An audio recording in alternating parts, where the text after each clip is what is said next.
One day at a Bang. time. Two, two, two. Right? Bring me you. 1, 2, 2. Ideally, right? That's right. More than conquerors. Is it on now? Oh, you want me to turn it? Serenity, welcome aboard. Good. And your last representative, you did a great job. I know you do a great.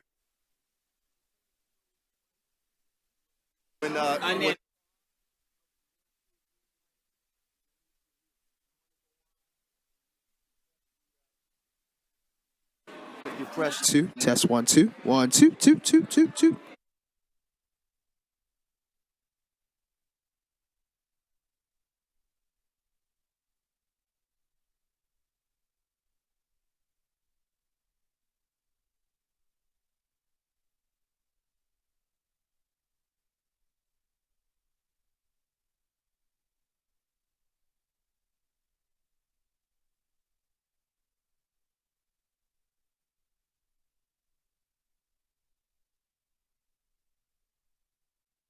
One, two, two, two, 1, 2.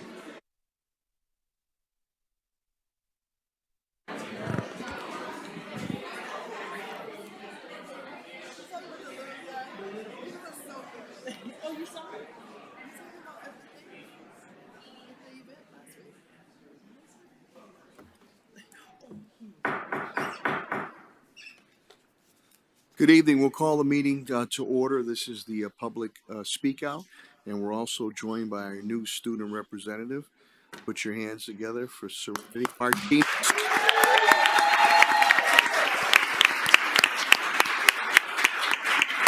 Springfield, the virtual academy that we have. I know Madam Principal is here. Your last representative, he did a fantastic job. You tell him I said hello.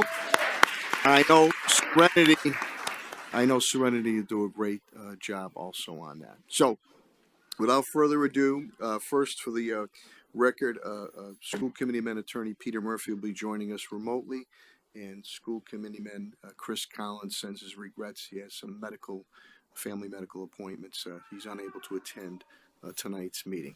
With that, we'll move to the first individual, Christine Jazowitz, and if I pronounce that wrong, please correct me. If speaking, and Christine, your address, please. Yeah, should be on. Yeah.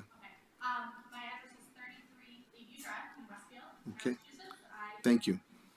Let me just, Georgie, want to double check that for Christine? Okay. Thank you, Georgie. Go right ahead. I'm sorry. Thank you. Good evening, Mr. Mayor, Dr. Janal, and school committee members. I'm here tonight on behalf of Springfield educators to urge you to reinstate 15 sick days into our contract and to offer paid family and medical leave.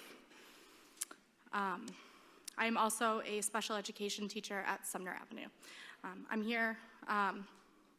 So following a tumultuous pregnancy, I delivered my daughter via emergency C-section on December 23rd, 2019. By this time, I had used nearly all of my accrued sick time. My daughter, Sophia, was born weighing less than 2 pounds and spent 79 days in the neonatal intensive care unit. Prior to her discharge from the NICU, I was told by her doctor that I should not return to work. Her immune system was non-existent. This was a matter of life and death for her. On March 11th, 2020, Sophia was discharged from the NICU. Our billing statements totaled over $1 million. The last paycheck that I had received was in December of 2019. So now, not only are our bills beyond imagination, I hadn't received a paycheck in months, and I wouldn't again for the foreseeable future. To add insult to injury, I was informed by Human Resources that in order to keep our health insurance, I needed to write a check every month to the city of Springfield. Today, my daughter is 5 years old. For her, a common cold turns into bronchiolitis, which means hospitalization, which is more time off work, more time not paid. I had my son in November of 2022. Shortly after his birth, we learned that he was born with a defect in his digestive tract. He required emergency surgery to create a colostomy. Once again, I was unable to return to work. You see, there are no daycares in Western Massachusetts that will care for an infant with a colostomy bag.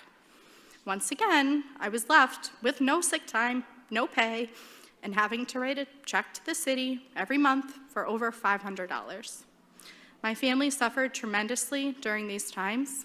We continue to struggle.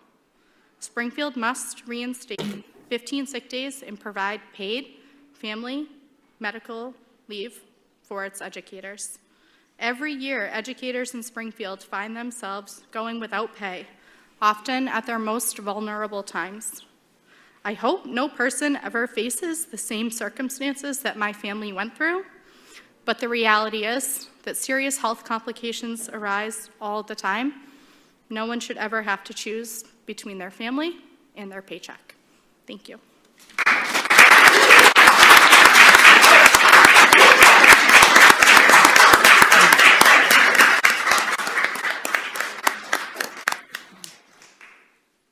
It was first good health to your children, please, and thank you. And again, we have about a 3 to 4 minute time limit too, but more importantly, good health to your children on that. Next is Rhonda Hall Reynolds, please.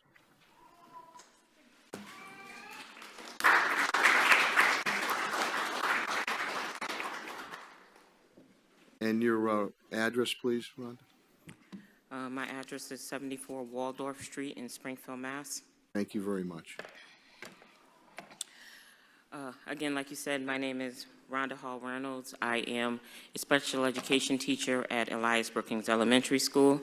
I am a 20-year veteran of Springfield, and in 2020, my husband, the love of my life, Mr. Carlos Reynolds, went into the hospital. He had a 14-minute cardiac arrest.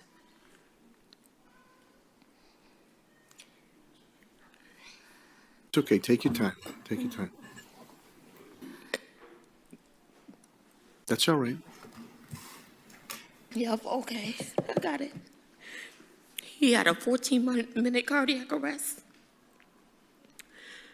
And then a month later, after they told me to take him off of life support, on our anniversary, he looked at the camera and blew me a kiss. And I began to fight for him. The hospital he was in gave him a bed sore this big. I had to move him out of Springfield, and I ultimately moved him to Cambridge, Mass, so he can get the help that he needed while he was having dialysis. Because they required us to come back to school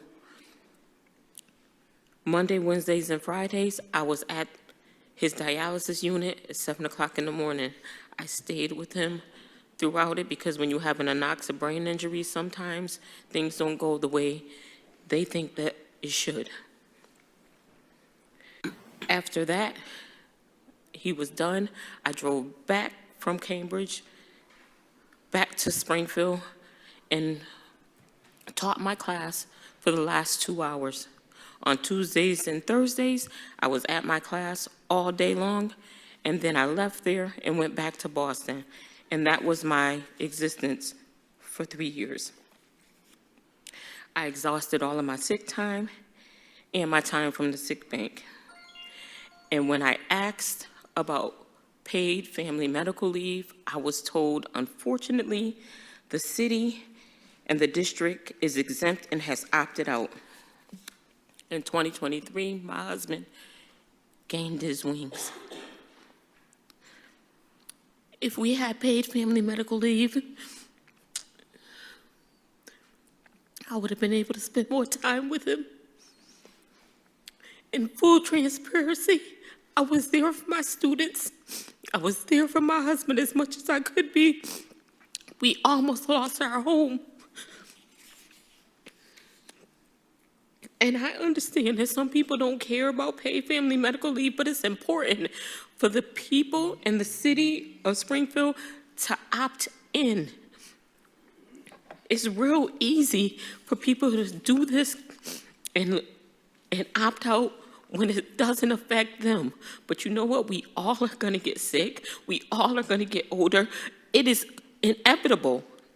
And we want to make sure that we have things in place to help the people. So I implore you, we need paid family medical leave, and we need our 15 days of sick time back. Thank you for your time. Thank you, Rhonda.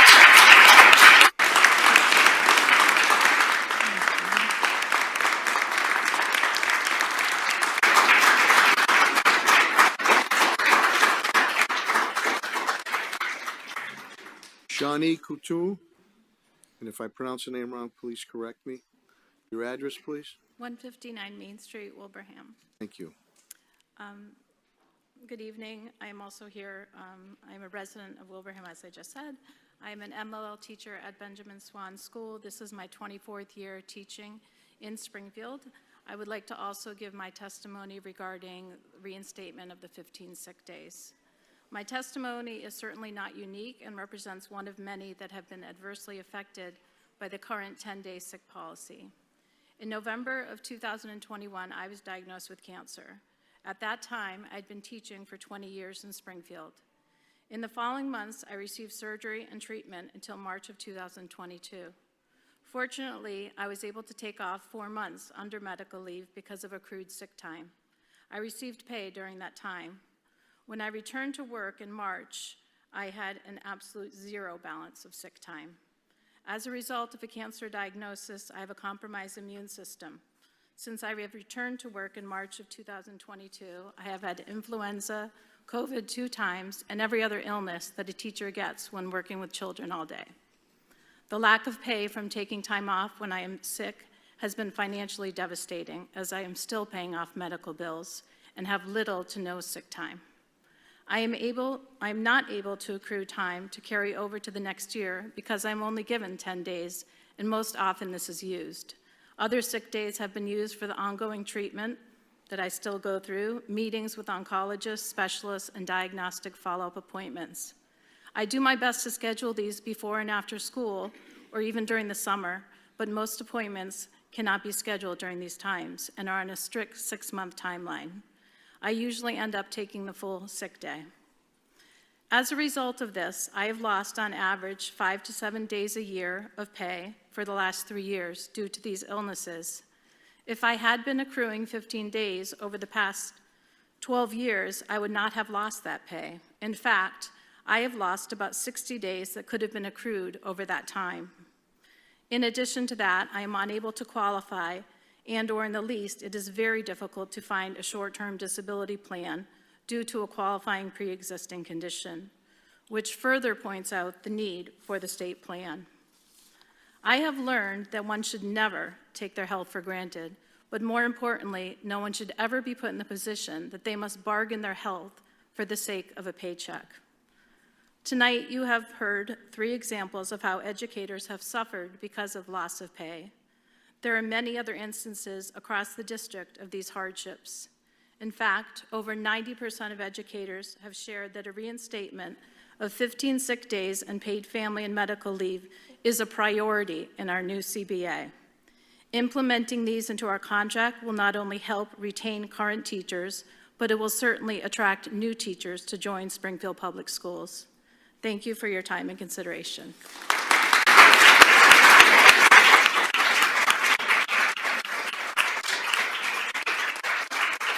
Ms. Couture, good health to you, too. Angelica Castro, please. Angelica.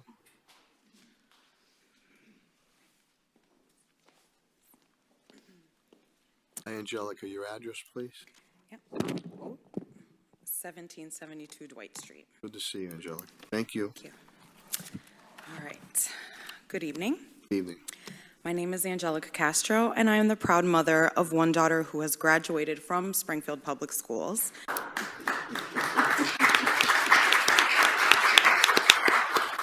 And she's here with me. Yeah. And currently attending Western New England University.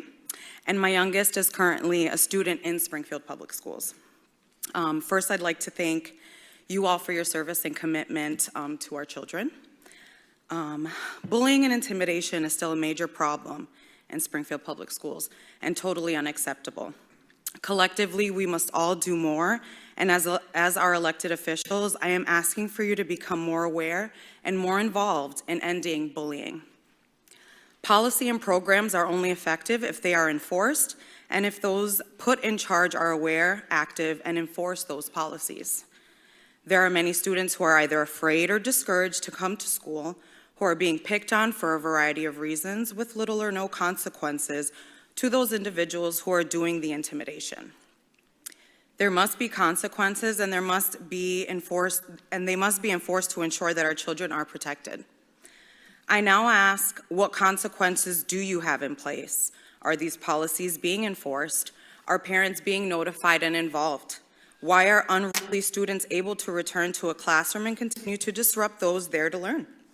Is there a progressive disciplinary action plan, and is it uniformly being enforced? Every child is important. Every child deserves to learn in a safe environment. Many of our schools are not safe. We need a comprehensive strategy to end bullying. I am one voice tonight, speaking for many who are afraid to come forward, but I am one voice that will not go away. There should never be different rules for different schools. Thank you. Thank you, Angelica.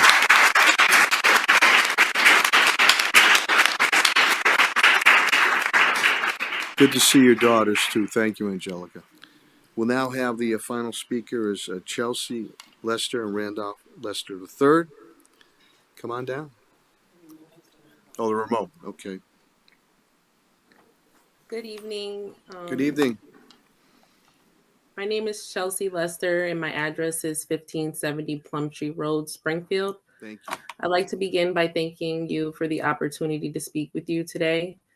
I'm here to present an exciting proposal that I believe can make a real difference in the lives of Springfield students.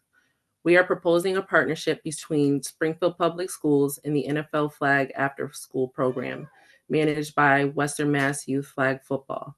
This partnership will provide students in grades K through 12 with a comprehensive after-school program that combines academic support, physical activity, and social emotional learning all in one package. We know how critical it is for students to stay engaged after school, not just in academics, but also in their physical and social development. The program offers the perfect blend of both, helping students to improve their academic performance with dedicated homework help and academic support before practice, stay active and healthy through organized flag football practices and games, develop essential life skills such as teamwork, communication, and leadership, skills that extend far beyond the field. The program will be offered in 33 Springfield schools, serving a minimum of 26 students per school. It's designed to be inclusive, offering scholarships for low-income students and adapting to the needs of students with disabilities. We want to make sure that every student has the opportunity to participate regardless of their background. The program will run Monday through Friday from 3 p.m. to 6 p.m. This program directly aligns with Springfield Public Schools' mission to create safe, supportive, and enriching environments for all students. By keeping students engaged after school, we're not only helping them academically, but also providing a healthy outlet for their energy, reducing the risk of unproductive and unsafe behaviors.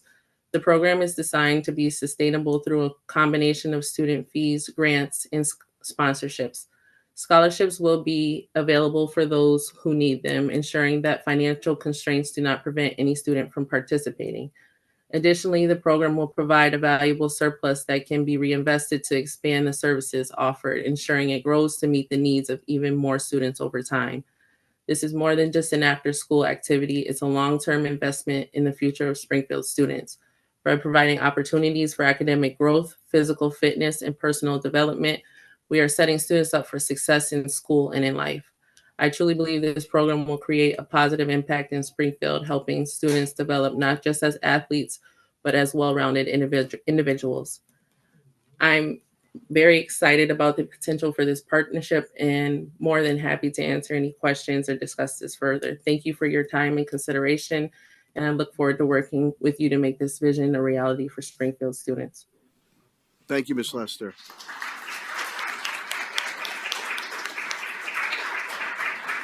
That concludes our public speak out. We'll be in recess for about another 7 to 8 minutes. You're more than welcome to stay, and then we'll go into our regularly scheduled meeting. Thank you so much. Good health and God bless. Good evening. We'll call the meeting to order. Mr. Clerk, please call the roll. Mr. Gonzalez? Here. Attorney Murphy? Attorney Murphy will be joining us remotely. Peter?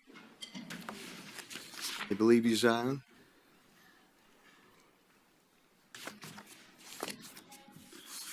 Attorney Murphy? Georgie, is he on?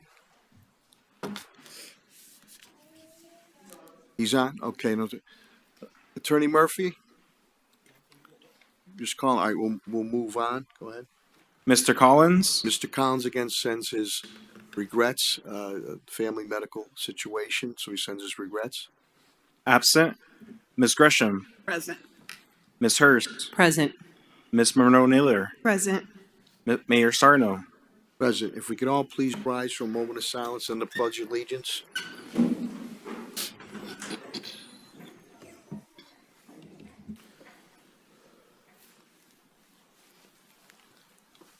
I pledge allegiance to the flag of the United States of America and to the republic for which it stands, one nation, under God, indivisible, with liberty and justice for all. Thank you very much. We're also joined by our new student representative, Serenity Martinez from the virtual school.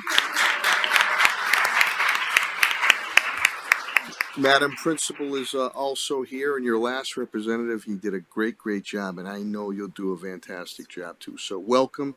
You will have your time in the spotlight a little later on in the agenda. We look forward to hearing from you. We're going to, with the indulgence of the school committee, we're just going to do voting items quickly, a couple with school trips and stuff. Shouldn't take us just a couple minutes, and then we're going to get into the presentations and updates. So with that, approval of the minutes. A is to approve the minutes of school committee special meeting on December 12th, 2024. Any comments or questions? Hearing none, is a motion on the floor? Motion by Vice Chair Naylor, is there a second? Second. Second by Mr. Gonzalez. Roll call vote is required. Mr. Clerk, call the roll, please. Mr. Gonzalez? Yes. Attorney Murphy? Yes. Mr. Collins? Absent. Ms. Gresham? Yes. Ms. Hurst? Abstain. I was absent. Ms. Monroe-Naylor? Mayor Sarno? Yes, more than sufficient vote. This matter passes. And Mr. Clerk, please, can you mark down that Attorney Murphy is present? Yes. Thank you. B is to approve the minutes of school committee regular meeting on December 19th, 2024. Any questions or comments? Hearing none, there's a motion on the floor. So moved. Motion by Ms. Gresham. Is there a second? Second. Second by Ms. Hurst. Roll call vote is required. Mr. Clerk, please call the roll. Mr. Gonzalez? Yes. Attorney Murphy? Yes. Mr. Collins? Absent. Ms. Gresham? Yes. Ms. Hurst? Yes. Ms. Monroe-Naylor? Yes. Mayor Sarno? Yes, more than sufficient votes. This matter passes.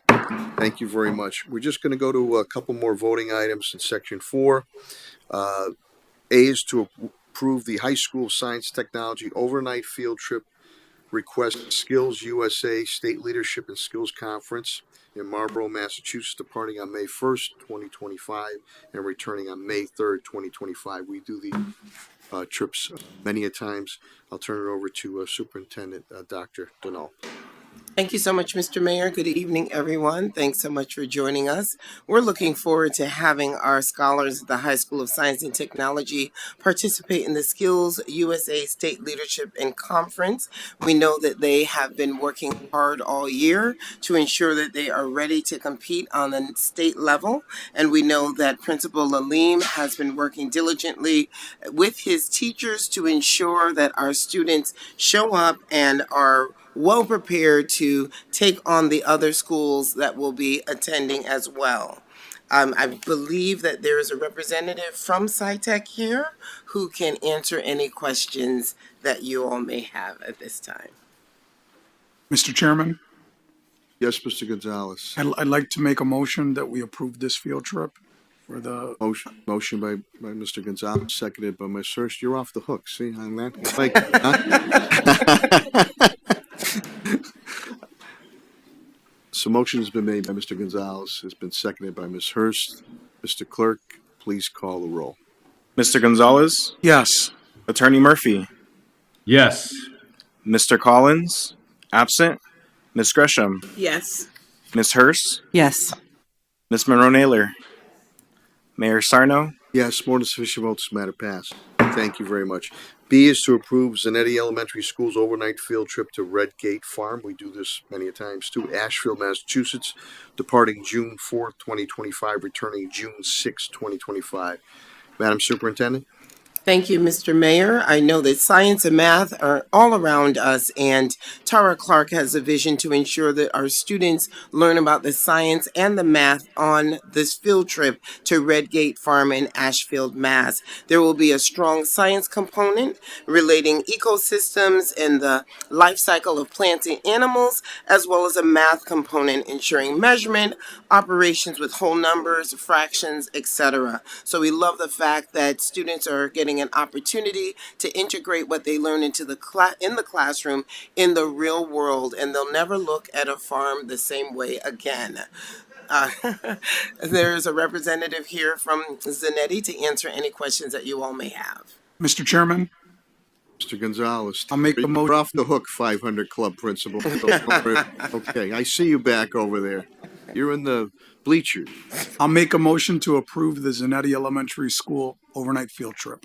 Motion made by Mr. Gonzalez. Your second, please. Second. Second by Vice Chair Naylor. Roll call vote is required. Mr. Clerk, please call the roll.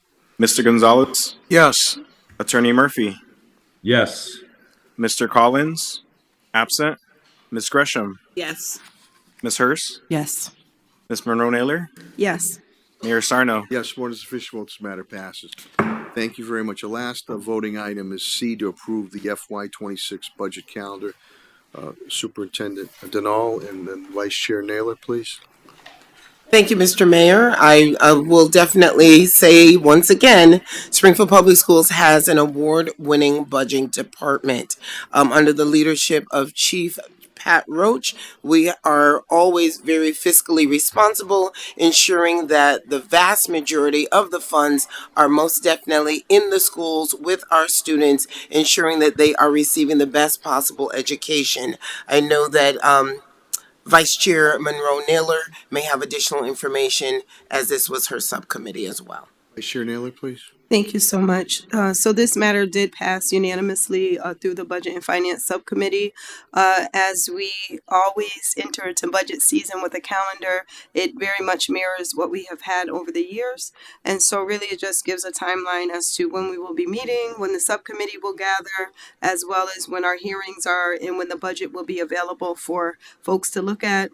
Also for the surveys and things of that nature that will go out so that we can get information from our stakeholders. Thank you, Vice Chair Naylor. Any questions or comments?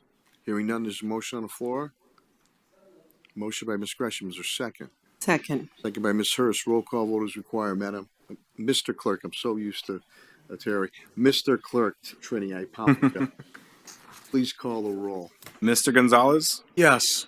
Attorney Murphy, Murph?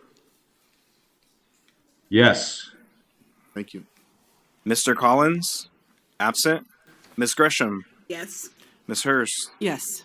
Ms. Monroe-Naylor, Yes. Mayor Sarno. Yes, more than sufficient votes, matter passes. Thank you very much. And thank you again to the viewing audience and the crowd that's here for your indulgence. Get that out of the way. Presentation time. And I know that Eileen McCaffrey's here from the Springfield Community Music School, who, by the way, did an outstanding job at our MLK citywide event at the Mass Mutual Center. And let's give them a big round of applause. So this performance is Sonido Musica. And I will turn it over to Superintendent Dr. Denal. I love music. I don't know what my life would be like without music. Music is most definitely the soundtrack of life. We're so grateful for the partnership with the community music school. They always do a phenomenal job. I was there on Monday, tapping my feet and clapping my hands. All the rhythm in the world was present and accounted for at the center as we celebrated the legacy of Martin Luther King Jr. Thank you so much. I affectionately refer to him as Drew's dad. Thank you so much for your leadership, sir. I never knew that you could do so many things with a Lowe's bucket, but you have proven that you can do a whole lot with that Lowe's bucket. So without further ado, I turn it back into the hands of the mayor. Dr. Donnell, thank you. And Rick Marshall, let me come on up here, Rick. Come on up.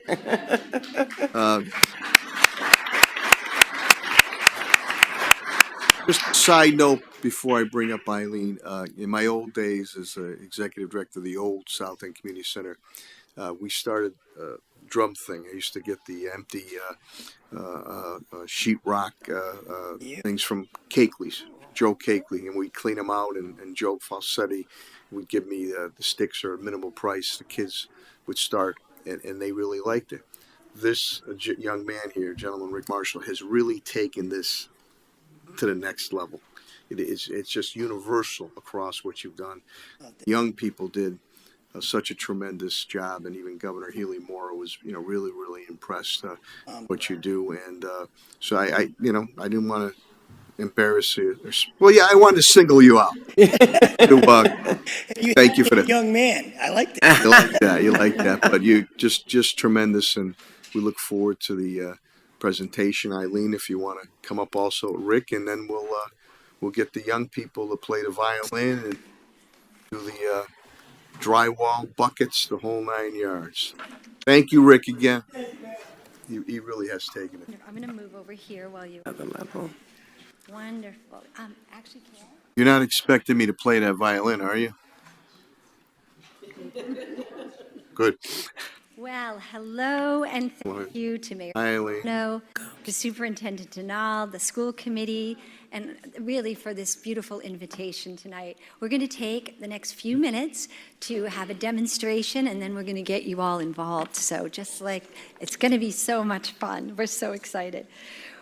The Sonido Musica program is a very special partnership that was created over a decade ago by Julie Jaron, who's here tonight, Director of Visual and... Julie. Great job, Julie Jaron. By Eleni Yolanis, who's the Director of the Sonido Musica program. And by, of course, our own Rick Marshall. With the collective goal of lifting up our young people, supporting music education in all Springfield schools, and supporting the amazing music educators. These teachers are amazing. So many of you are here tonight. A round of applause for you.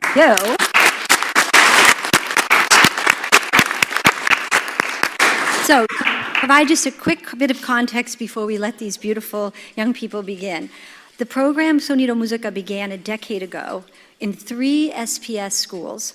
There were 60 students who were our pilot program, and today Sonido Musica works with more than 30 schools here in Springfield and over 1,000 young people each week. Over the past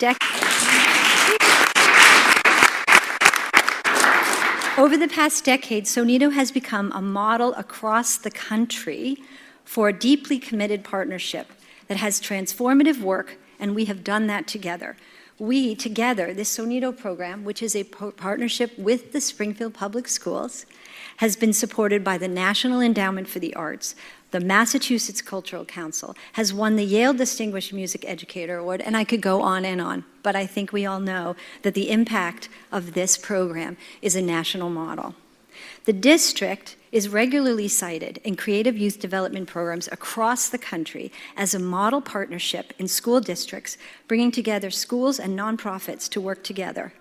And over the past decade, together, we have raised over $2 million of funding from the state, federal, from private foundations who are seeing the impact of this work. And it's not because one side is doing the work. It's because of this partnership, this beautiful partnership where the music teachers in the schools are welcoming us as partners.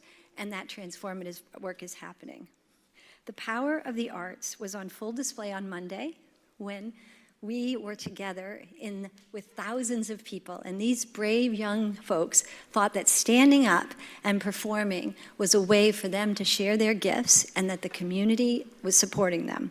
We're so proud of that, of the SPS Expo, and now the monthly Ignite program, which we've been talking about, which our young people are here once a month coming together to build their skills. So the Community Music School is privileged to work alongside SPS remarkable music teachers, so many incredible young people, and their amazing families. Springfield is a national model for its commitment to arts education.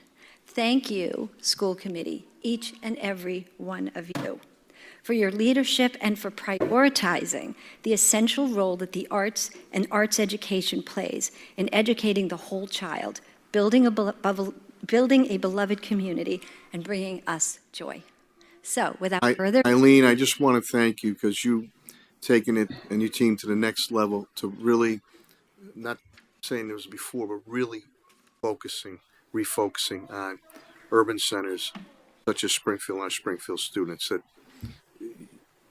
That was important to me, and that focus is now straightforward. And as you can see, with 30 schools and 1,000 students in there, much great jump in the numbers and much improvement from before. It was a little difficult for some of the students to get involved. So thank you for concentrating on our Springfield students, and I know you do Holyoke and other areas, so that's important.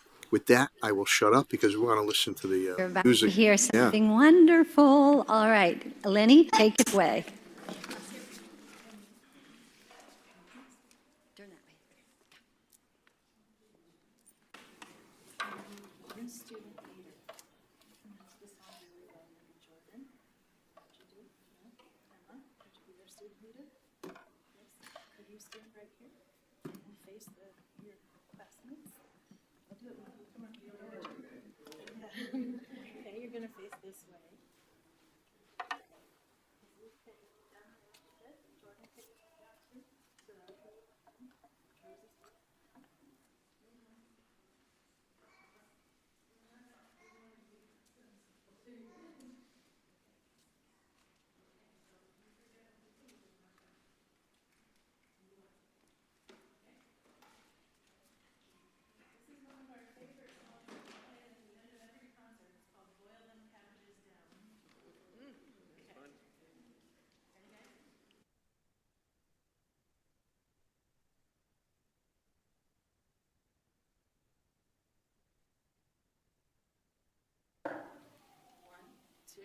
Ready, play.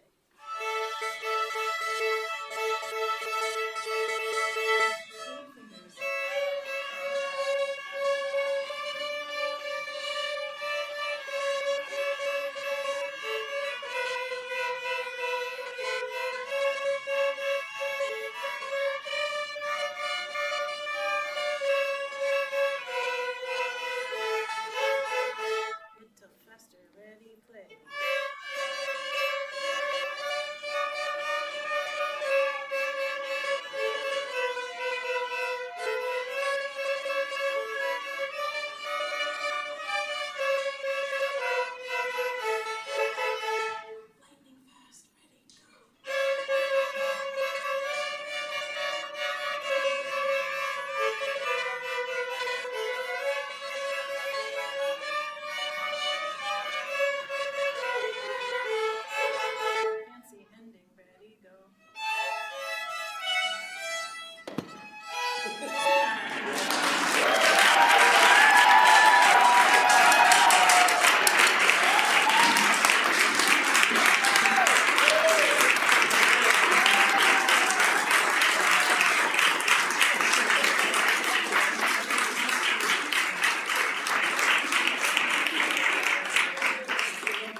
audience and some of the crowd here. That was a citywide Martin Luther King celebration. More than a few thousand people there. And the young people did just a tremendous job with their poise and composure. Rick Marshall really gets it.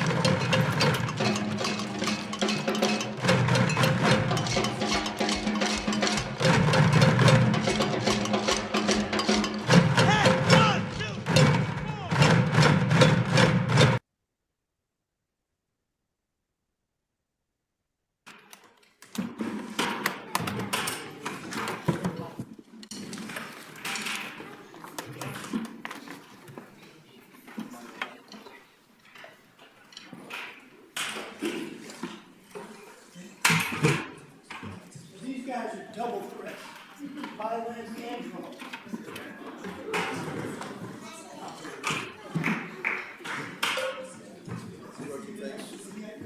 Thanks for helping out with your setup so they can be here. Thank you.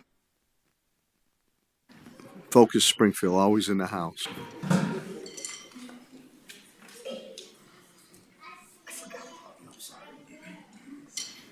Sticks on your lap.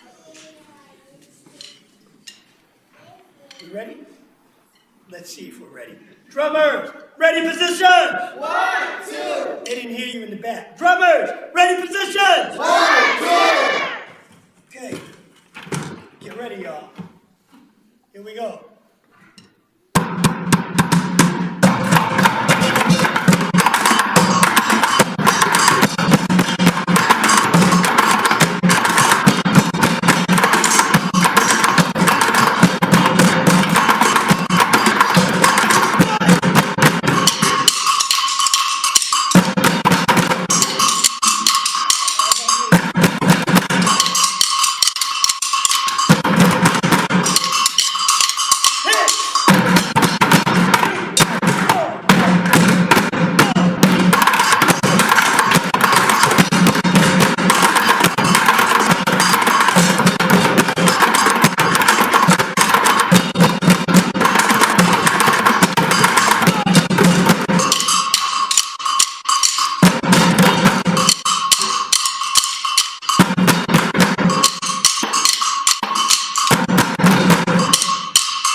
So, this is Springfield's a little small part of what we do. Eileen said we started out 3 schools, 50 kids. Now we're at 35, and I don't know, they multiply by the day. But we love this. This is why we're here, because this is the future. This is it right here. And we just love doing this, and you guys have fun? And they learn a lot about music, and they ask really great questions. So they want to get better at what they're doing, and we love it. And Teacher Saylor here is from Sumner Avenue. He's the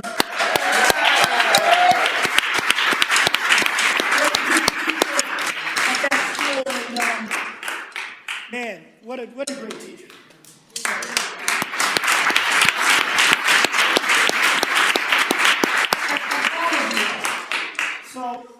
So we had the kids play. Oh, guess what? Yeah, I'm gonna make you guys play too. You thought you were gonna get away with it. Let's give me each one. Yeah.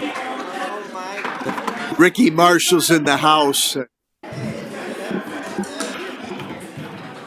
Mayor, I know you know how to do this. Oh, we need drumsticks, huh? Oh, you know what? I gotta go grab some. Get this to the mayor. No, that's right. But it is in the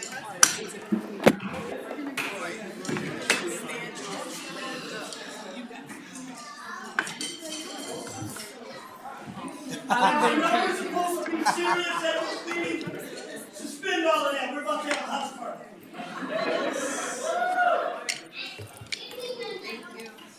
Everybody got sticks? I know you don't have a lot of time, so we're gonna keep it short. I'm gonna show you a very basic. Turn it on. Basic little rhythm. Can I use this? No, if I use this. So, I'm not gonna show you all like quarter notes, eighth notes, and sixteenths. That might take, these guys are pro. You guys might hurt yourselves. So, all I need you to do is just say strawberry pie, apple pie. Strawberry pie, apple pie. Now, when you say strawberry, you're gonna play this part of your drum. With one hand, you're gonna go strawberry pie. Okay, when you play pie, you're gonna play here. Strawberry pie. Oh yeah.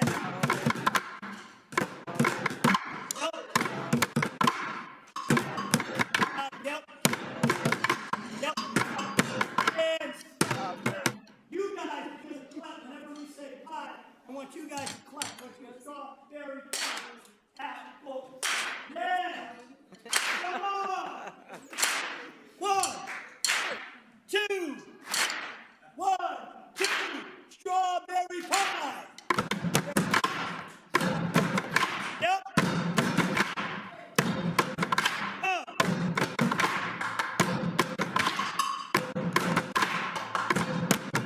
Yep. Drummers. We're going to stop, drummers. Watch me.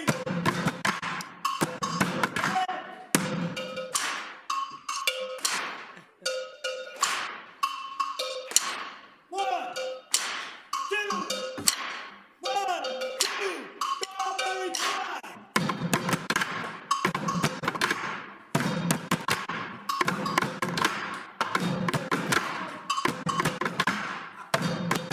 Everybody, we're gonna stop. Everybody.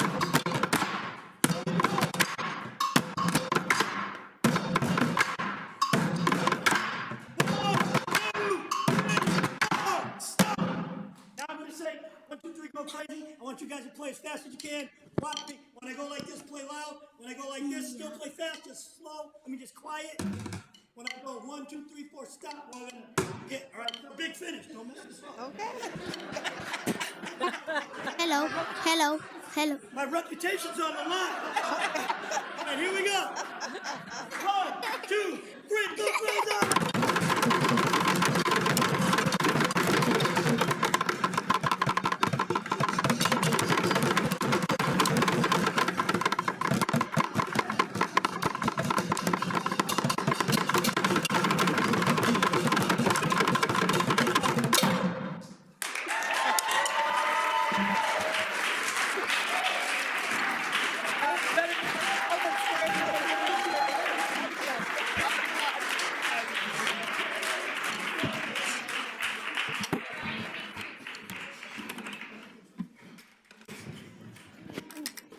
Thank you.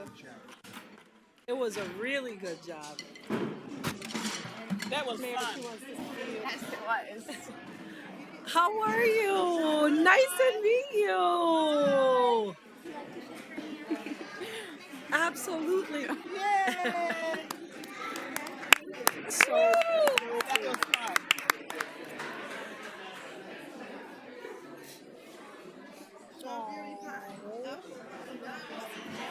Ah, girl. Thank you.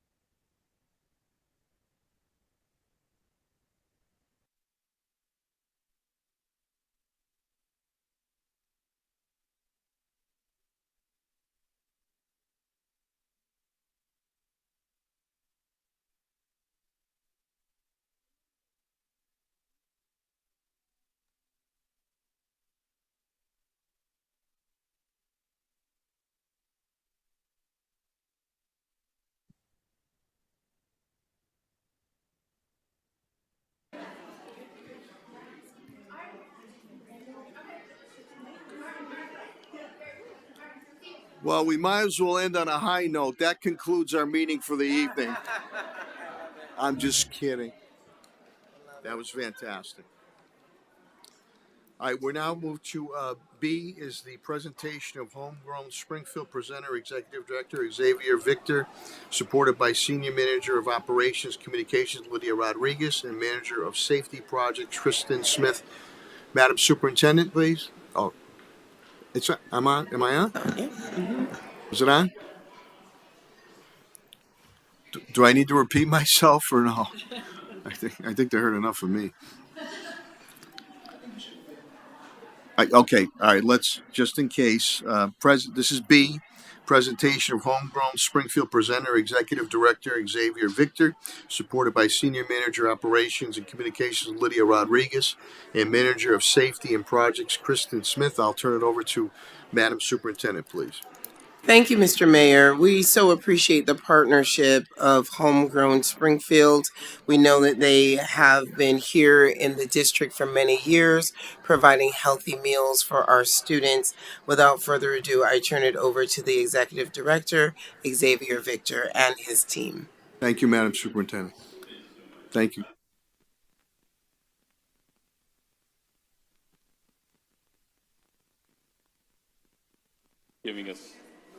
Giving us the opportunity to present to you today, talk a little bit about our culinary nutrition program, some of the great things that we're doing, kind of give you a good feel for our mission and how we continue to sort of focus on eliminating student hunger in the community. And so I wanted to just kind of share with you, I'm sort of new to the organization, but kind of give you a sense of my big why and what I'm focusing on as I'm sort of working with my team and partnering with great people like Dr. Nall, Pat Roach, Tim Gray as well.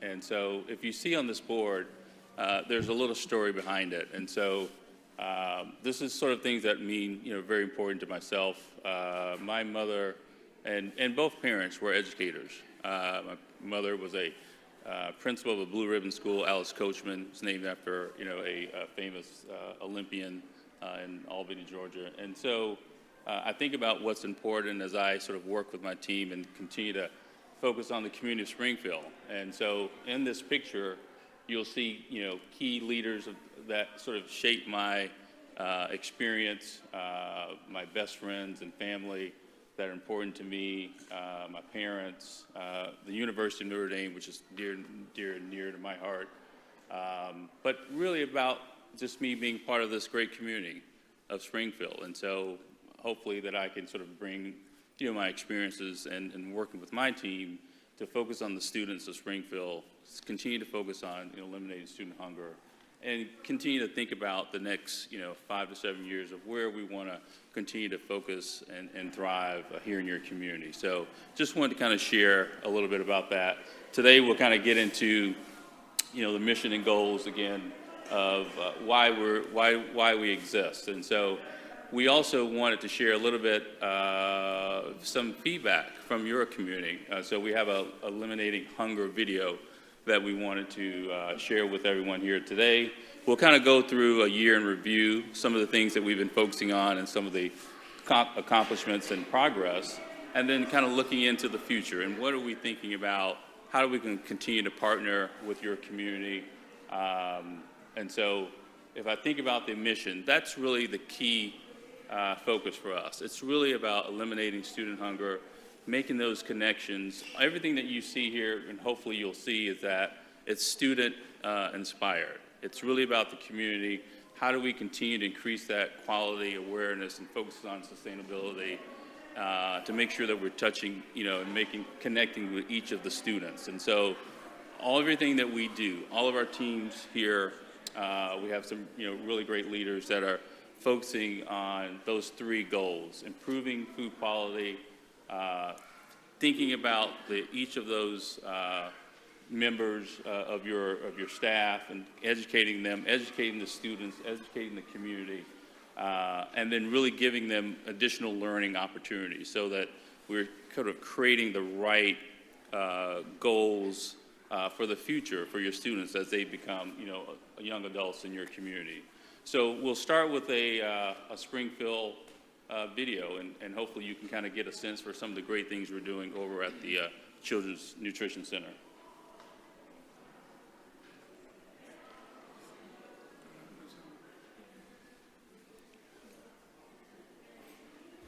We apologize if you don't hear the sound. There we go.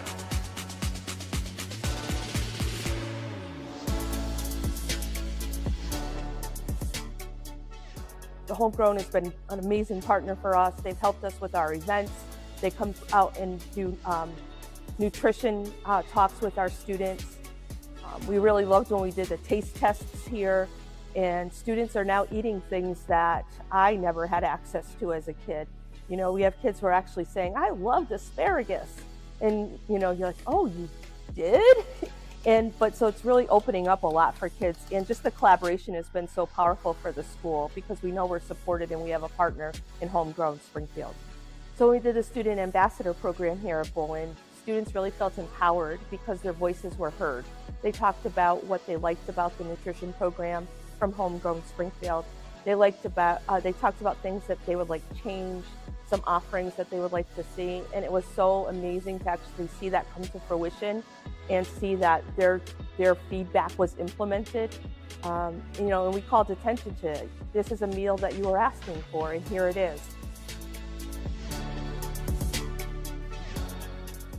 Well, I think the kids are more excited about lunch. I think the kids are excited about the variety. I know certain kids like certain things, but they are definitely excited to come down. The lines in the lunchroom have been very large, but Sodexo has done a great job getting through them and making sure the kids have enough time to eat. So I think the level of excitement for lunch and what they have on the menu that day is definitely something that's been noticeably improved.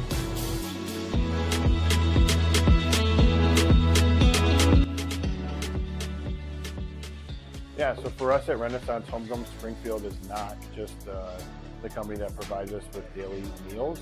We use Homegrown as guest experts in our classes, whether that's from the compostable lunch trays, composting our food waste, our nutrition expedition in 10th grade. It's a true partnership to ensure that everyone here uses all the resources. From my perspective as the principal, school nutrition really helps our students have the ability to persevere through the afternoon of all their classes and the morning. If students are hungry, they're distracted in class, they don't have the energy to do all the coursework that they're doing, including field trips, field work, PE class, all those classes, no matter if they're doing math, they need that food to have that energy to really shine in the classes.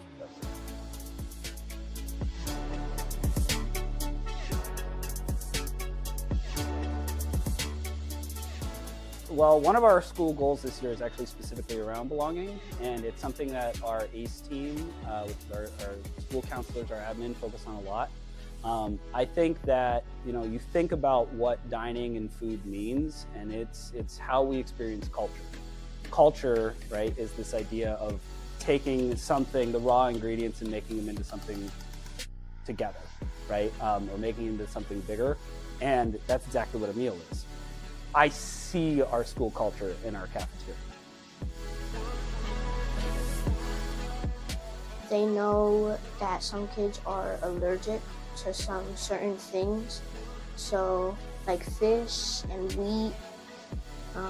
So they have like a little like poster thing that shows what people are allergic to, and they don't like give that out. And my favorite lunch would probably be the pizza. Some small changes I've noticed is that our food is more healthy now, back when I was in like 5th grade-ish. I think that it's important that we support the students of Springfield, especially when it comes to food insecurity. And what we do with composting is definitely, like when working with Sodexo, is like one of those like good collaborations that like help students have a more happier and healthier lives.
So again, this represents your community, hearing from the administration, the students, the teachers. It's really about, as I said, our focus is eliminating student hunger.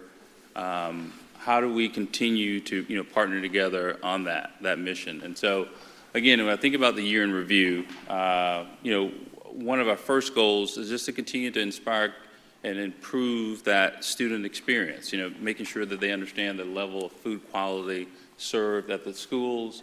We're trying to focus on student participation.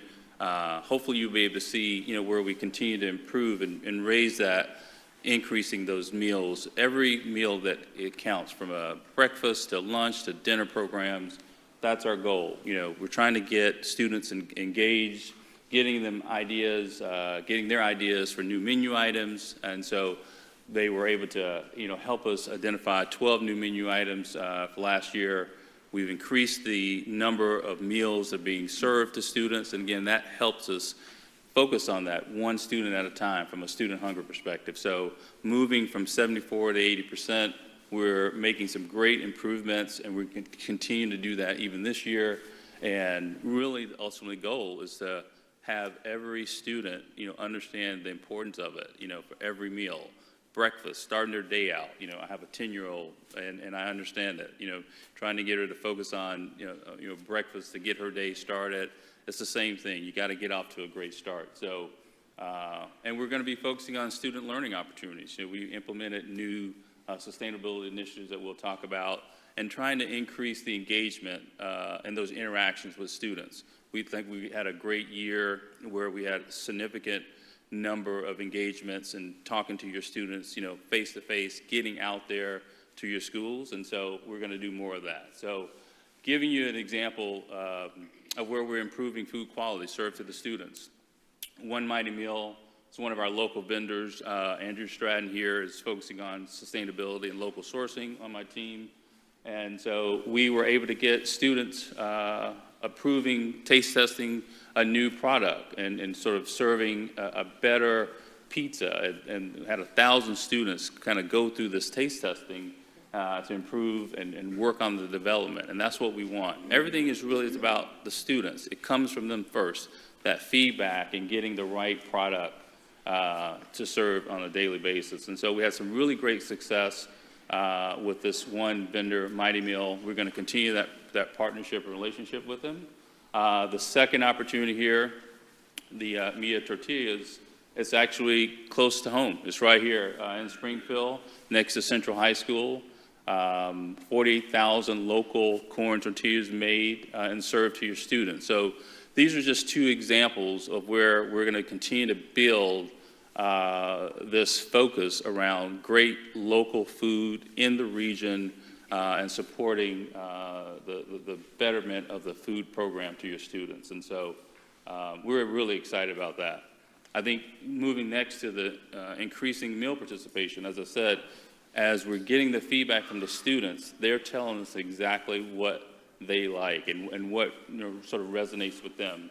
And so we're going to continue to get that feedback. We've introduced new menu items for the students. And so we definitely see that correlation in terms of when you get their feedback, we make the changes, we implement new menu items, and thus the number of students actually participate in the program, increases. So we're really excited, about that from last year, that increase. Moving on to, and this just sort of gives you an idea where over the last couple of years, you can sort of visually see, going from a 72, 74% meal participation. Now, we ended last year at 80%, and year to date right now, we're almost 87 and getting to our goal, which is, roughly around 90%. We want to make sure that we continue to focus on the participation, but you can see that steady, gradual increase. And we're only able to do this really because we're connecting and spending time with the students. And so they're giving us and telling us exactly what their desires are from a menu perspective. We're engaging, spending time at your locations, and thus it's paying off. And so we're really excited about that. We're going to continue to focus the rest of the year from February to the end of the school year. And we see that number even further, even for the next year as well. So I think this is just sort of a glance there. And think from a student learning perspective around sustainability. This was a really great initiative at Springfield Renaissance, where we're helping the students understand about sustainability. So we're able to replace the foam trays to more eco-friendly compostable options. And we had over 1 million compostable trays and counting, where the students are, again, understanding the importance of sustainability and understanding, what impacts our environment. So there's that learning opportunity. So again, really excited about that. We're going to continue to do more of it.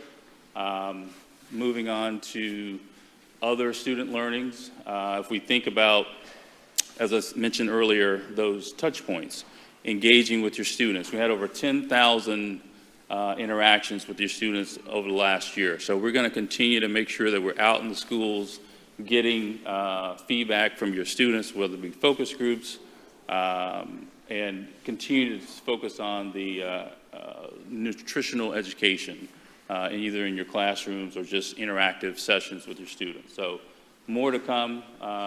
We're excited about doubling that number as well.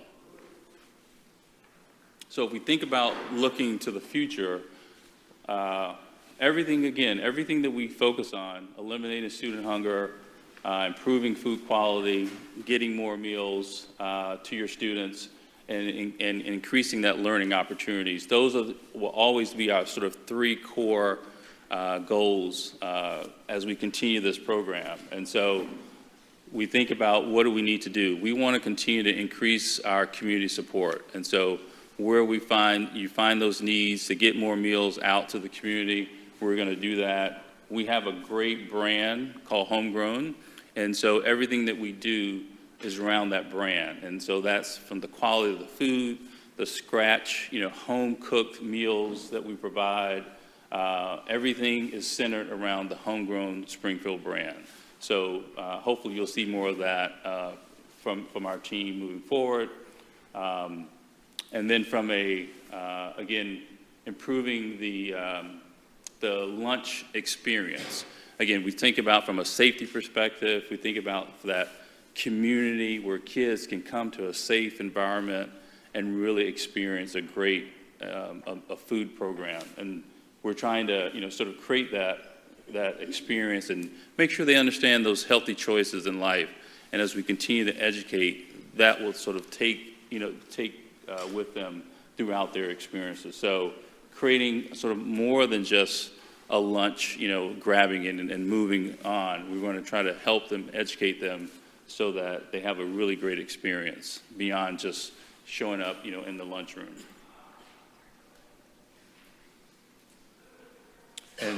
And so from there, the next slide, if there's.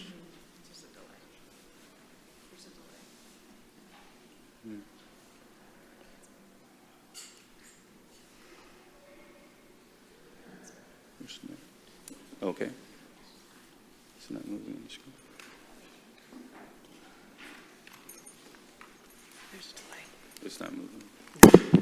Oh, okay. Where is it? What happened? Okay. Sorry about that. But I think the next focus for us, again, if we think over the program, as we think about the student experience, is really creating more of a holistic approach. And again, I think that is where we're going to continue to elevate, focus on those taste testings. We, again, try to focus on your team, the students getting their tastings into the schools, making sure they understand what sort of meal programs that we're offering, get their feedback, and that sort of helps us develop those menus. And then right now, we're really focusing on the breakfast program. It's one of the top breakfast programs in the state of Massachusetts. We're now getting everyone on the elementary school level to think about it from a ordering or pre-ordering our breakfast program through the ordering system. And right now we're about 70%. So we're really excited that not only that everyone's focusing on breakfast, they're utilizing this ordering system to help them, reduce waste. And then we're going to continue that, further for next year. So really excited about just more focus around breakfast, lunch, and even the dinner programs in the future. And I think moving forward, there's just also understanding of our students. We have these different generations where between Gen Z and Alpha students, Gen Alpha, you have to kind of understand what their needs are and where they want to be throughout the day. And so as we sort of understand their patterns and what they're focusing on, we can sort of blend and sort of make our food program match the needs of your students. And the only way we're going to be able to do that is to make sure we have that connection to those students. The interactive touch points for the future, making sure that we have the automation versus more of a manual process right now. So we'll think about technology into our process moving forward, and then continue to educate from a sustainability perspective. How do we truly build a better tomorrow from a food perspective? We got to make food exciting as well. Think about from the music that we just heard from, that's a very exciting, everyone's engaged. How do we turn food into that same excitement day after day? And so those are some of the things that our team is trying to consider. How do we get focus on the technology piece? How do we continue to engage, make more food more inspiring, globally inspiring, and so that you truly have this environment from a learning perspective, from a leading perspective, and then they continue to sort of thrive throughout their school experience in Springfield. And so again, we can't do this by ourselves. It is truly a partnership. It's been a great, thus far in my time here, great collaboration with the school district. We're getting out, we're talking to principals, we're talking to the staff, we're talking to students. I feel like personally we're 50% there already because we have the right, we're aligned with the right goals. Both teams are certainly aligned, and I think it's going to be really exciting. We welcome feedback. We welcome you to visit the CNC to experience what we're doing day to day, and so want this to be a very collaborative partnership moving forward. So really thank you for your time today, and looking forward to continue partnering with you. Thank you, Mr. Victor. Appreciate that. Any questions or comments for Mr. Victor? Yeah, Ms. Hurst, please, and then I'll go to Ms. Gresham. Thank you, Mr. Mayor. Thank you, Mr. Victor. Can I ask, are you engaging all of the schools at some point in time, or are there only like a set amount of schools that are a part of these taste tests or pilots?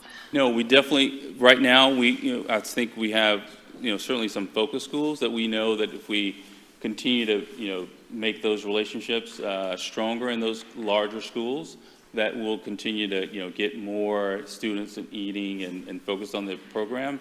But I would say all of the schools are just as important. And so we have a dedicated team to focus on that sort of engagement. We have zone managers. Lydia Rodriguez is leading up some of that school operations support. And we welcome, all feedback. We plan to try to get to all of those schools and get the feedback from the teachers, the principals, as well as those students. Yeah, so I think it's one school at a time, and every single time that we're out there, we see something a little bit different that we know we can make a change, and so we will certainly get there for sure. Yeah. Any other questions or comments? Ms. Gresham. Thank you for the presentation. So with food allergies, right? How are your department made aware of that? Is it parents send you a note, or how does that work? Yeah, actually, Lydia, you can speak to from the the support of from an allergen perspective and getting the information out to the school? Absolutely. Thank you. What a great question, because I know that is top of the mind for a lot of parents. So as parents communicate with the school district and all of our nurses in all of the schools, that information is directly and automatically shared with our school nutrition team. It's actually loaded into our computer system that connects with the school district system. So it's all tied in together. In addition to that, our nurse have a great relationship with our team members in each kitchen, and actually they work together to print out that same list that's shared digitally and to make sure that it's posted in our kitchen. So not only is it at every register or every computer system, but it's there in a backup in a piece of paper as well. So we take our allergy awareness and our processes very serious because our students' safety is at the top of our list. Thank you, Ms. Rodriguez. Thank you. Any other questions or comments? Serenity, you're a student, Ms. Martinez. Do you have any comments pertaining to the? Oh, virtual. Jeez, yeah.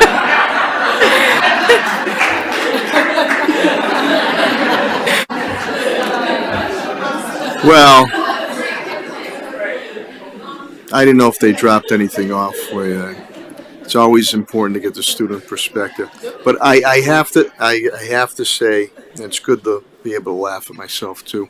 Sedesco, during some challenging times of natural disasters in the city of Springfield, has been there at our beck and call. And I want to thank the city side, Pat Roach, Tim Gray. But 14 years ago with the devastating EF3 tornado, you were there, and we had to set up satellite sites to make sure that families were fed. That same year, we had the freak nor'easter pre-Halloween in October, and we opened up our own shelter area at Central High School. Helen Colton Harris and I and Salvation Army. We had at times 400, 600 people there, and we needed them to be fed. And the last thing, which we all went through, was the worldwide COVID-19 pandemic, which I believe, when we did our Monday updates, I think we gave out well over 9 million meals with 18 to 19 or 20 satellites, sites, Right. breakfast, lunch, dinner, and snacks. And we did that every day during those tumultuous times. So I thank you for that. And I wish you continued success too. And I also, again, it was my faux pas with Serenity Martinez, but that you're engaging, as Ms. Hurst indicated, our students. Because as you know, our students, great kids, and they're not shy about telling you if the food's okay. If it's not okay, this is what we want, and I know you have a healthy bend to it Absolutely. also on it. So important, and we want to continue gathering that feedback, because that's who we're really supporting. It is the students of Springfield. It's definitely the community, but again, we really take that serious in terms of eliminating student hunger. So anything that we can do to continue to partner and make that more of a reality for this community, that's what we're going to do. I will remember not to bring a virtual student for comment pertaining to the Sedesco's food. Any other questions or comments? I have a comment, Mr. Mayor. Yes, Vice Chair Naylor. I just want to kind of bring to the attention of the public that we have a very unique challenge in that Sodexo is not only trying to provide food that is tasty, but also healthy. And a lot of times we get a bad rap about the quality of the food, which has drastically improved over the years, but then there's also comments about the taste.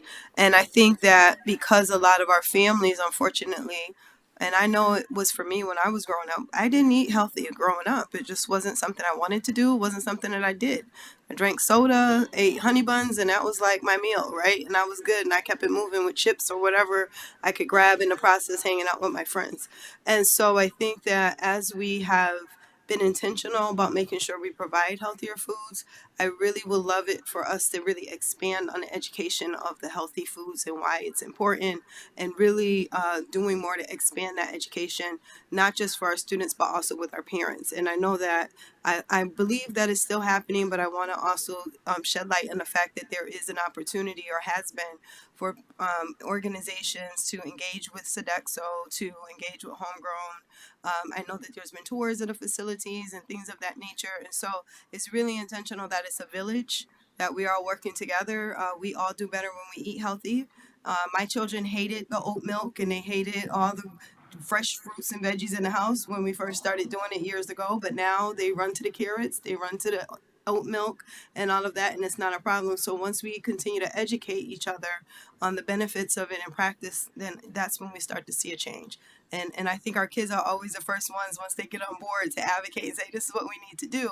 Right. But it's really about making sure that they understand the severity of it. So I just wanted to speak that and say that, we all got to do it together and continue to provide you all with the support and the information so that you can continue to service our kids the best that you can. No, thank you so much. Thank you, Vice Chair Naylor. Good point. Obesity issues, diabetes, other health issues, and you got to nip that in the bud at a young age. And you hope that transfers to the parents and or guardians on it too. So good point. Yeah. Any other questions or comments? Okay, Mr. Victor, thank you very much, and thank you to the Sodexo family. Appreciate that. Thank you very much.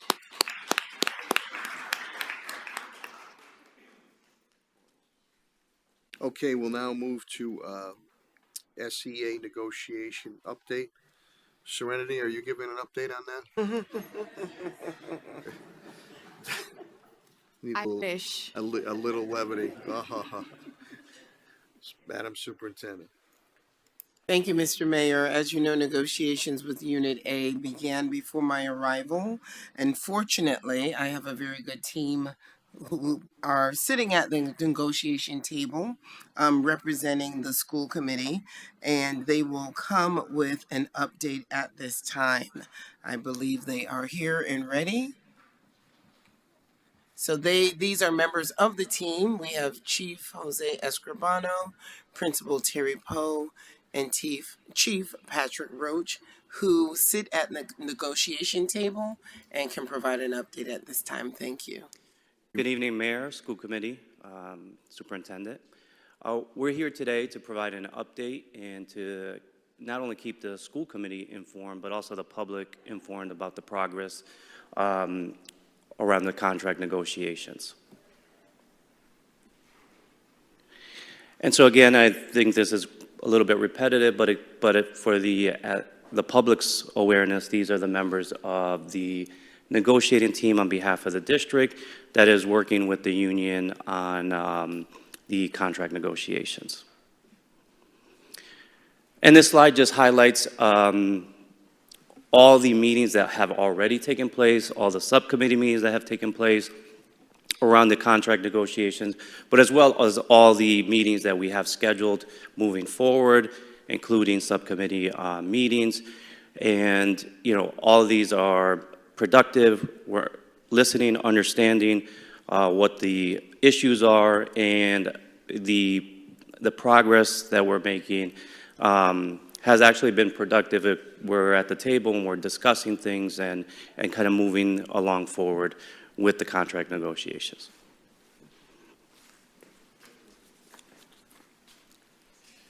So we've mostly been focusing on language up to this point.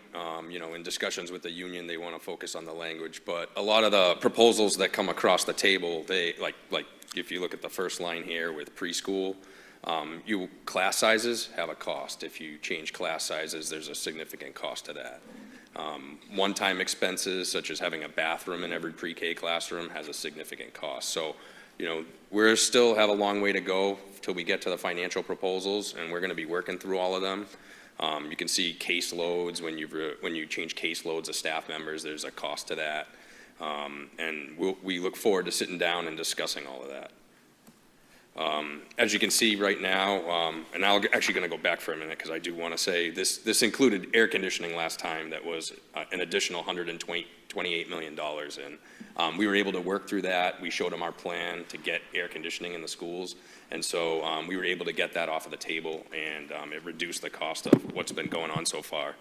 So that was a pretty significant success. But you see, there's still $72 million out there, and so we have a long way to go. $72 million would be about a 45% increase over current teacher salaries. And, you know, paid family medical leave that you heard today is something that we really need to work through when we get to the money as well, because this doesn't even include the cost of that. So good evening. Progress, we're making progress. The progress that we've made so far has been significant. That we've made significant progress through collaborative and respectful conversations. I think I advanced too far. We have agreed to many proposals and operations based on union proposals. Subcommittees have been formed. The district is making operational changes in pre-K, vocational settings, and with our specialists. And a subcommittee has been made to address the Dyer proposal. Where we stand. Language that the union, and I'm going to advance my slide. Language. The union still has a significant number of language proposals that will take time to be negotiated, as Mr. Roach said. The district believes that some of the language, such as pre-K bathrooms, should not be in a collective bargaining agreement because it doesn't pertain to all schools at this time.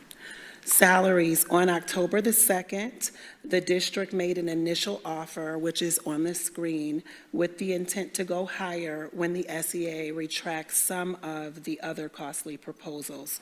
But we have no counter to date. So at this time, there hasn't been a counter. We do, however, appreciate every educator in this district who works hard for our students every single day. And our next steps are to continue to meet and work through our the proposal, the language in our proposal, so we can come up with an agreeable deal. So that's where we're at this point. Thank you so much. Thank you, Principal. Mr. Roach, Mr. Escobar, thank you. Hearing no questions or comments, we appreciate the update on that situation. Mr. Mayor, I do have one question. Vice Chair Naylor? I have a question for our attorney, Attorney Keefe. If you could come to the podium quickly. One of the things that I've heard stated over the last couple of months is that when the attorneys in the negotiating team is present at the meetings, that they're acting on behalf of the school committee. And I've also found out over the last couple of months that there are some districts where school committee members are represented, whether it be somebody appointed from the committee or whatnot. That has not been our practice. But I wanted to just ask you, is that something that we're supposed to do? Or is that just more of a preferential thing? That's a preferential thing. I think the school committee can designate who they want on the team. But in my practice, for many districts, there's usually a school committee member on the negotiating team, one or two. Okay. Thank you. I appreciate the clarification. Absolutely. Thank you. Any other questions or comments? Hearing none, we'll move to Mr. Chairman. Mr. Gonzalez. Yeah, thank you. I just have a question going back to the to Vice Chair Naylor's point on this, just from a procedural, as I've recused myself from the actual negotiations in executive session. But from a procedural standpoint, this bargaining team that's representing the school committee, I've never seen a document come before this body to approve a list of individuals that would represent us, or to select, and perhaps because this is my 4th year on the committee, to select the negotiator. So that to me is problematic. I mean, Attorney Keefe, is there any precedence as it relates to that, or any practices we can gravitate towards as it relates to this? Because this bargaining team that's representing the school committee, neither myself or any of my colleagues have authorized these individuals to represent us. Not to say that we have any issues with any of them. This is a procedural question.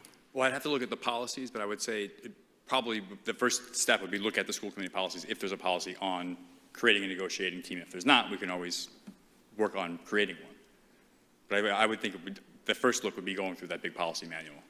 Okay, so I have a follow-up question, perhaps not for Mr. Chairman, and perhaps Dr. Nanal, somebody on your team. Who established this team? Do we know who established this team? My understanding, it's always been past practice that the administration under Ed Reform 93, the administration is in charge of putting together a negotiating team that we can come to a bona fide contract, which we've had done a number of years, pertaining to the lead of the superintendent, he or she, and these individuals who are on this negotiating team are very experienced and specific in all the categories on it. So the practice has always been to have the labor attorney with the superintendent, he or she, and the administration to negotiate. Mr. Mayor. Understand? Yes, Ms. Hurst. So I appreciate you bringing this up, Mr. Gonzalez. And I want to just, for the viewing public, I want to acknowledge that, to my knowledge, this team was in place prior to our current superintendent. So I want to be really clear that this team was in place prior to our new superintendent. I think that's only fair to recognize. Two is that I've been on this committee for 16 years and we've never have voted on who represents us. And yes, it is a practice, and it would be interesting to see what the policy states. But based on my experience of serving and having conversations with school committee members across the Commonwealth, it is a practice. It doesn't have to mean that it's our practice, but there is a practice where school committee members do sit as representatives, and we just have never done that. If I could have counsel come up to the podium, please.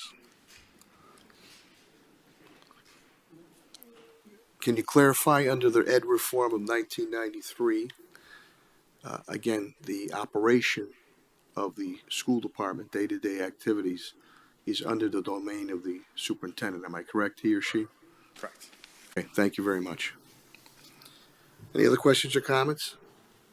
Okay, hearing none, we'll now move to the section. We already did the calendar section. Is the 5 informational discussion. Oh, actually, I apologize. Yeah, they've been waiting here. We have a 500 club. That's not an MGM club either. This is to recognize the 500 club principals who was recognized under the State of the Schools. Superintendent Dr. Sonia Donnell did a great job. We had a great crowd at St. Anthony's all there. So thank you for queuing me up. I'll turn it over to Madam Superintendent. Thank you so much, Mr. Mayor. It gives me great pleasure to just reiterate what we have shared since the beginning of the school year. We talked about the 500 Club when it was established in August of 2024, and now we are recognizing those principals and students in schools who have achieved a 500 or higher on their scaled score of the MCAS. We know the MCAS are still relevant. We still have to take them. We still take them seriously. We know it is a standard to which we want all of our students and staff to strive to achieve. And 500 is a significant number in that it means that those students who score in that range are meeting and or exceeding the expectations on the MCAS. And that is definitely something to celebrate. So without further ado, I wanted to recognize those principals. If those principals are here, I'm going to ask them to just come forward as I read their accomplishments. So members of the MCAS 500 Club include, for the area of ELA, Friedman Elementary School Principal Medina Ali, Zanetti Principal Tara Clark, Renaissance Principal Derek Wright, and Chestnut Tag Principal Declan O'Connor, as well as, I'm drawing a blank, Metzger, Principal Metzger. So we applaud each one of you for earning 500 and more in ELA.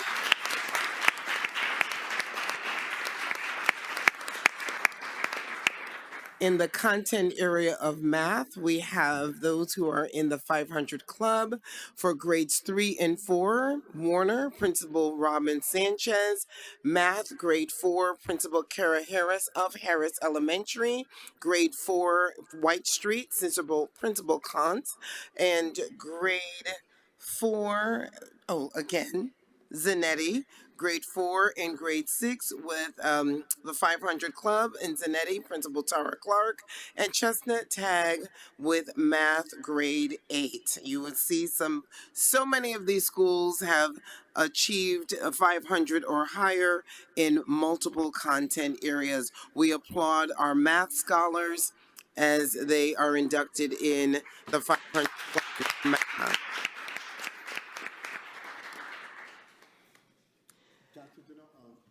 Didn't we have one that came 400.99? Yes, we are going to get to that. We definitely are. When you did stay, man. Just one more point. So Chestnut Tag is also recognized under the leadership of Principal Metzger in the area of science. 8th grade science, they did receive a score of 500 or higher, and they are being inducted in the 500 Club for science as well. So you can see from the PowerPoint that will be posted on our website, a summary of the State of the Schools address will include this information. We applaud each and every one of our principals. Thank you so much for your leadership. We applaud all the teachers who work diligently in those classrooms every single day, helping their students achieve that amazing score. We so appreciate each and every family member. And of course, we applaud and appreciate and salute our students who have made it possible. Let's put our hands together for all of our scholars, teachers, leaders, educators. And as the mayor mentioned, we do have a principal who scored 499.9 on her average scale score for MCAS in the area of science. That's none other than Principal Lisa Bukowski for Bolin Elementary School. Honorable mention. Congratulations, everyone. Thank you, Superintendent Dr. Deneau. And we had her State of the Schools went very, very well at St. Anthony's Cedar Hall. They were all awarded with nice trophies and flowers, and by a very enthusiastic fifth grader from Balliet School who really stole the show. He did a great job on it. So they were recognized there publicly on that. Any questions or comments of Dr. Deneau? Okay, hearing none. Congratulations again to the 500 Club.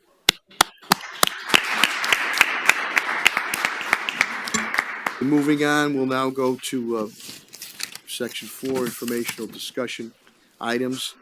And A is competency determination for the class of 2025 with MCAS going by the wayside, and there has to be a determination of competency. So I will turn it over again to Madam Superintendent, Dr. Deneau. Thank you so much, Mr. Mayor. As we are all aware, the MCAS can no longer be used for our students in the 10th grade to earn their competency determination. Many of us who are not familiar with the educational system were of the understanding that just because it's no longer required for graduation that the students would no longer have to take it. That is false. Our students still have to take the MCAS. The State Department of Education still expects us to help our students to demonstrate mastery on the MCAS, but we do have to determine as a school district and as a school committee what will the competency determination be going forward, especially for the members of the class of 2025 who have yet to demonstrate mastery or proficiency on the MCAS. So for those who have yet to demonstrate mastery or proficiency on the MCAS, who are members of the class of 2025, we cannot use that to determine their competency determination.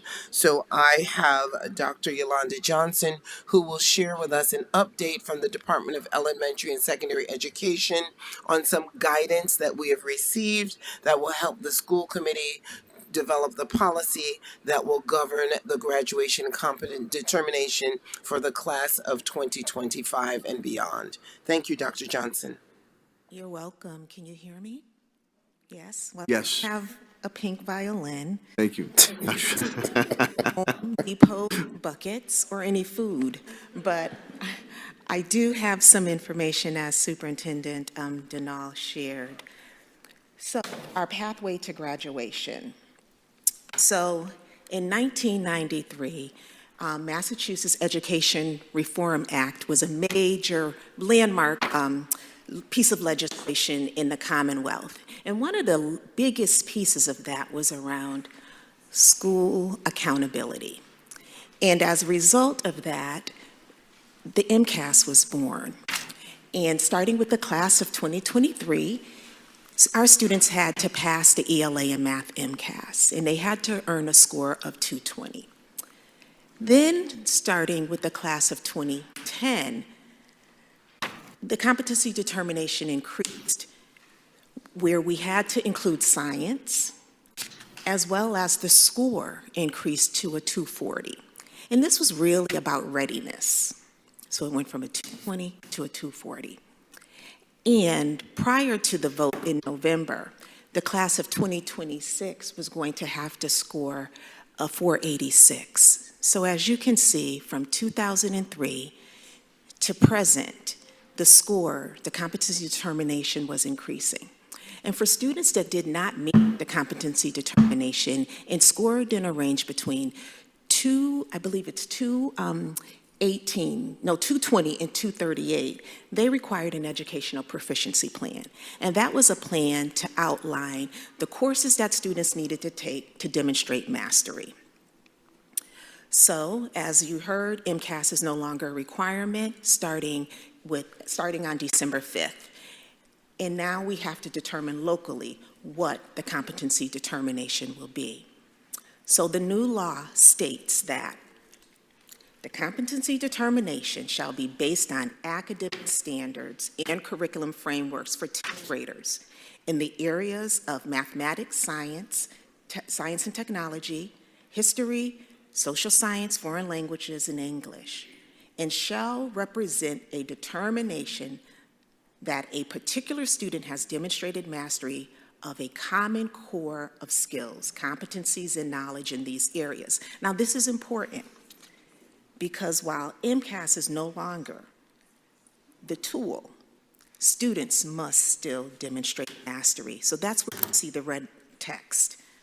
They must accomplish this by satisfactorily completing coursework that has been certified by the student's district as showing mastery of the skills, competencies, and knowledge contained in the state academic standards and curriculum frameworks in the areas measured by MCAS on the high school test.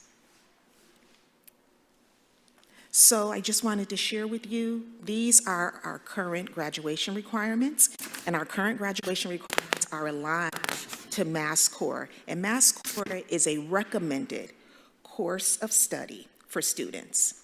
And in Springfield, other school districts did not necessarily adopt this, but in Springfield, we did adopt MassCore because we recognized that we didn't want to have any concerns around equity in the quality of a diploma that students received. We wanted every student to be prepared to enter our 4-year, 2-year, or 4-year public colleges and universities, should they choose.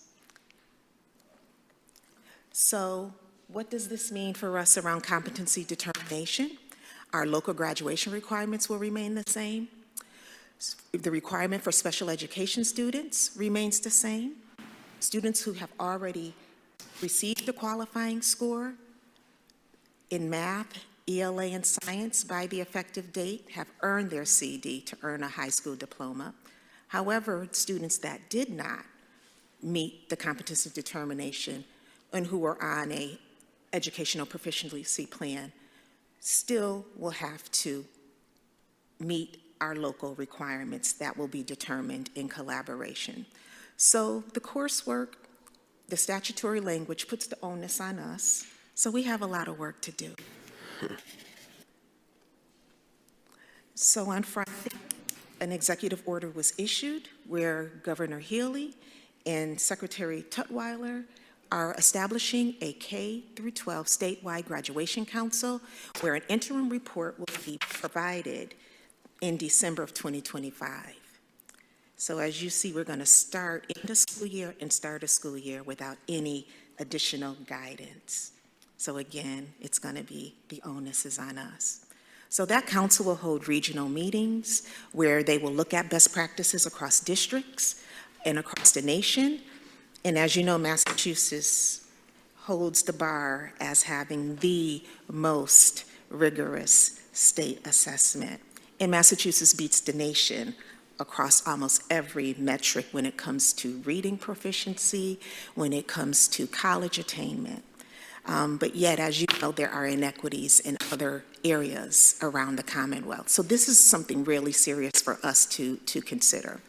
They will also have feedback from diverse stakeholders, including families and educators, and they're going to consider what knowledge do our students need to succeed in college, career, and life. You know, so those are really key points to keep in mind. So what's next? Immediately, what we have to do is there's a multidisciplinary team that will work collaboratively to really look at what's needed for the class of 2025 and 2026. We need to make sure we communicate with our community that just because MCAS is no longer a requirement, it's not a pass to a high school diploma.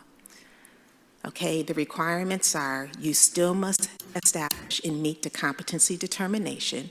So that's in 3 areas: ELA, math, and science, and technology and engineering, as well as meet local graduation requirements. And that's important because you have to attend today and achieve tomorrow. You know, so students are going to have to show up. That's going to be very important. And we're going to have messaging and a policy for your consideration and approval. But much of this work is going to happen in subcommittee meetings, and we're going to have to look at our current pupil progression plan because our current pupil progression plan indicates that MCAS is a requirement. So we have to scrub our documents of that language. And then in the long term, once the state report is published in December of 2025, we're going to need to look at another overhaul of our pupil progression plan. So that is all that I have, and I don't know if you have any questions. Thank you, Dr. Johnson Yolanda. Before I turn to school committee, to you and Dr. Denal, will DESE use this as an assessment, or will urban centers be penalized at times? Because, I mean, to students or families, the importance of saying, well, I don't have to pass this to graduate, so it's a catch-22 here. So I'm just wondering, you know, we want to keep to our high standards that we have, but is this as an assessment tool where, you know, we need, you know, a little improvement here, or where we're doing well or not? Or are they going to, how is DESE going to use this? Because they're saying it's not part of graduation yet. You still have to take it. It's not a, you know, if you don't, you can't graduate. So to know and to yourself, because it's sort of a catch-22 right now. Madam Superintendent? So unfortunately, we haven't received any guidance as to whether or not it's going to change. Currently, the metrics has remained the same. They will be using it in the same way that they have used it in the past to determine our status as a district. It is still currently a local, state, and federal mandate that they assess us, and it stems from No Child Left Behind. That's still very much in place, and we are waiting for additional guidance as to how they may adjust the way they utilize the scores and our student performance on the MCAS for the 10th grade. Turn it over to my school committee colleagues if there are any questions or comments. Ms. Hurst? Thank you, Mr. Mayor. Dr. Johnson, Could you go back to the competency determination slide, 1, 2, 3, the fourth bullet? And I just want to better understand. I heard what Dr. Denal said, but what exactly is going to happen to the students in the class of 2025 who did not earn their state CD? I'm sorry, which slide? The one that says competency determination. Yes. So what happens to them? What happens to them? That's the short-term work, the immediate work that we're going to be convening and looking at what are the requirements that we're going to establish for them to determine the competency determination in those areas that they did not yet meet. So ultimately, it is a school. I'm sorry. No. Ultimately, it is a school department, school committee decision, because the DESE is strongly recommending that we create a policy. So you all are the individuals who would take a look at it in subcommittee and then bring it to the larger committee to determine what the policy needs to be for the class of 2025. And can I ask a follow-up? Have we had any conversations with other districts to see how they're tackling it? And, is there something that others are doing that we want to adopt or formulate some sort of a hybrid? Yes, ma'am, we have some initial thoughts. We have had some communication with Madam Superintendent, and we're just going to kind of do that work, bring forth those recommendations. And of course, as I shared, a lot of this is going to be flushed out in subcommittee. Thank you. Which is why it's the class of 2025 and 2026, because this executive order came out on Friday. And so other school districts are also grappling with, what's next as well. So it's not unique to us. We've done it. Go ahead. I guess I'm just, and so I know you're right. I've seen it all over the MASC listserv, other districts trying to figure out what to do. And I guess I'm just conscious of the fact that time is of the essence, because these students need to know what's going to happen before even June, right? So I guess I'm just wondering. And I think there's also this sense of, I don't know if the word hope is the most accurate word, but I think there's this sentiment of the MCAS got abolished. And so, but there's these cohorts of students that are almost in limbo. Yes, ma'am, and we're confident in the suggestions that we have, and we just want to formalize it to be sure that we have been thorough, so that when it's presented in subcommittee, we have dotted all of our I's and crossed our T's, so that we, are doing what's in the best interest of our students, but more importantly, making sure that they're ready for life after high school graduation, and that's the important piece. And that's the piece I was underscoring around. We've got to be present, and they have to show up for this component. Show up to move up. And I know, I'm confident with Dr. Denal and Johnson and the rest of the team that you'll bring a viable proposal. I know we went through this. I don't know if any school committee members were on at that time. Some years ago, we hired the standard for student athletes. It was the right thing to do. Play ball, you got to produce in the classroom too on it. And most people agree with it. There was some, consternation, but it's proven to be the right thing was done at that point in time. But you had a vote, and there was no backup plan put together. Being dissolved, yet still going to be used. Just assessments are great.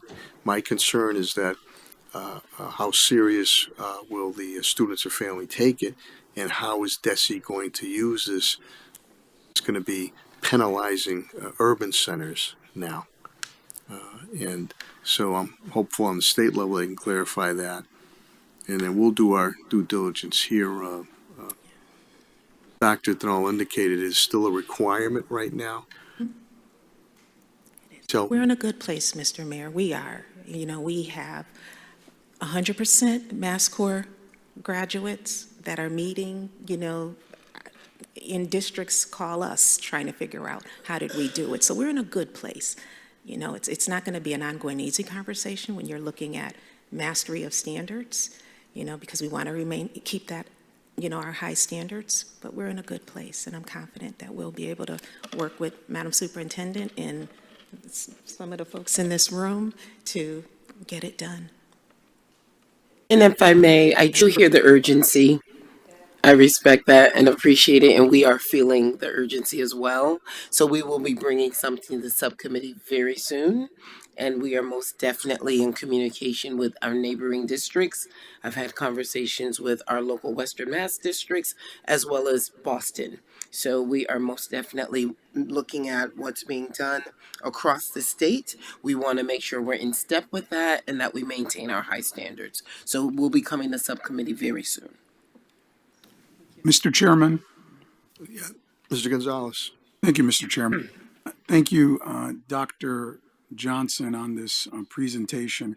I have a question as it relates to the slide on current graduation requirements.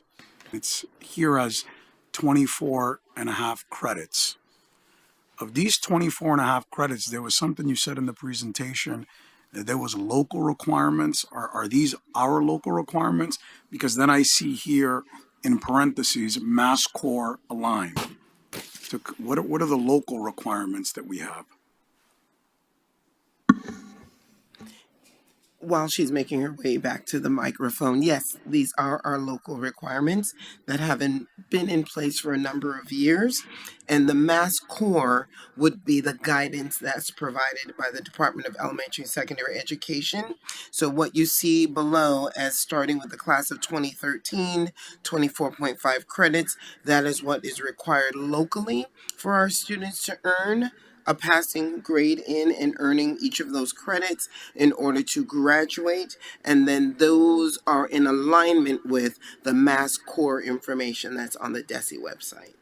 Okay, thank you so much, Dr. Denal. But Dr. Johnson, and perhaps, I don't know if somebody curriculum or Dr. Denal, you can answer this. I know that we have 3 credits here in social studies, and I'm curious to know, are we teaching our students in our school district about local government and civics? Dr. Balch?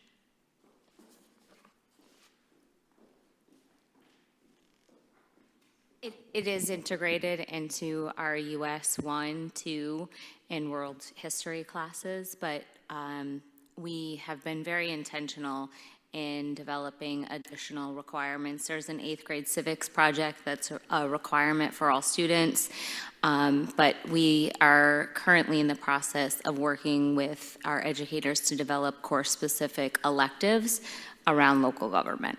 Yeah, I think that's something that's critical because according to the 2018 update on the frameworks for social studies, civics was a big focus, and there was the grant that we received on, I believe it was the genocide grant to teach about genocide. But I think one of the things that's getting missed here when it comes to especially urban education is that when we talk about civics, many a times it's focused on the federal level. And one of the things that's missing, and it's important, I believe, and all of us should be concerned about when we're talking to our constituents, is there's a lack of understanding as it relates to local government and local civics that our students simply do not understand or grasp with. And respectfully, I believe, I don't know the belief of my colleagues, it's the local government. I was talking to somebody today that it affects people's lives more and more than what's happening as DC figures out what it's going to do. So I just want to be intentional. I want to flag that. Again, 2018, it integrated into the framework there already, the civics component, but I really want to focus here on what are we teaching our students as it relates to local government and civics. Because I would dare to say that if we did a survey, many of our students probably don't have much of an understanding of what's happening in local government. Does that make sense? Yep. I can speak to that. But I don't know if you want me to defer to you. Okay. So thank you, Mr. Mayor. So I'm smiling because we are actually having a follow-up meeting with one of the student focus groups that I work closely with to discuss this very thing.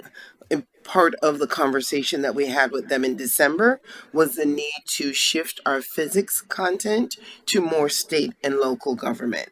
The students and I, as well as Chief Escribano and other staff members, sat down with the students and we listened intently and carefully to their feedback around many of their courses, not just civics, but civics is a topic that we're discussing now.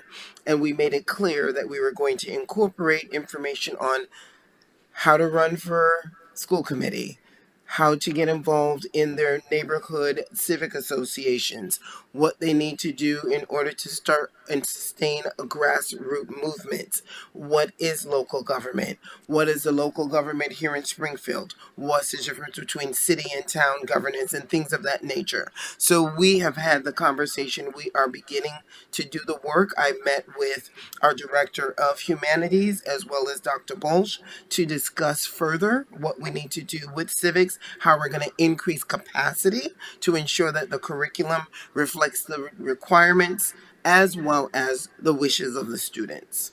That's wonderful, Madam Superintendent. And from a school committee perspective, from where I sit, I want to make sure that we're matching that momentum by potentially looking at how are we cementing that, Dr. Johnson, into these credit requirements. How are we actually cementing that and being intentional and saying, hey, maybe you got to take a half a credit local government as a part of this. You got five credits of electives that are listed here. So I want to match that momentum with what you already started to do on the ground. So thank you so much. Thank you, Mr. Miss- Gonzalez. Yeah. Let me go to Ms. Hurst, please. Did you want to clarify that, Dr. Johnson? I was going Then I'll go to Ms. Hurst. When we reviewed the next steps, it's a review of the pupil progression plan, and it is in our pupil progression plan that outlines the course of study. So that is where those kinds of recommendations and tweaks would be made at that point to incorporate, the suggestions. Thank you. Feedback.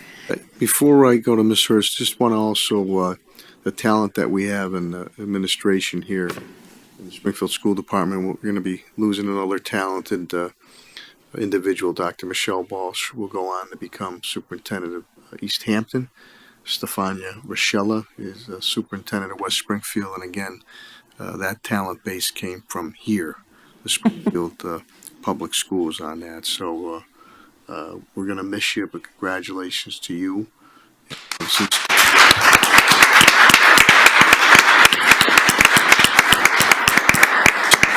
Stefania, I believe, in her second year now, so that's a testament to the talent we have here in Springfield Public Schools. With that, I'll go to Ms. Hurst, please. Thank you for that, Mr. Mayor. I think that was really important to note. So I was going to just say really quickly, and I think I may have lost my train of thought, but I do think that what you've raised, Mr. Gonzalez, are really valid points, and I loved what you had to say, Dr. Denal, about what is to come. I just wanted to remind us that we did, and I want to say it was Tom Rochelle who came before the school committee. I can't remember if it was last year or the year before, who talked about one of the courses, and there was going to be a focus on local government.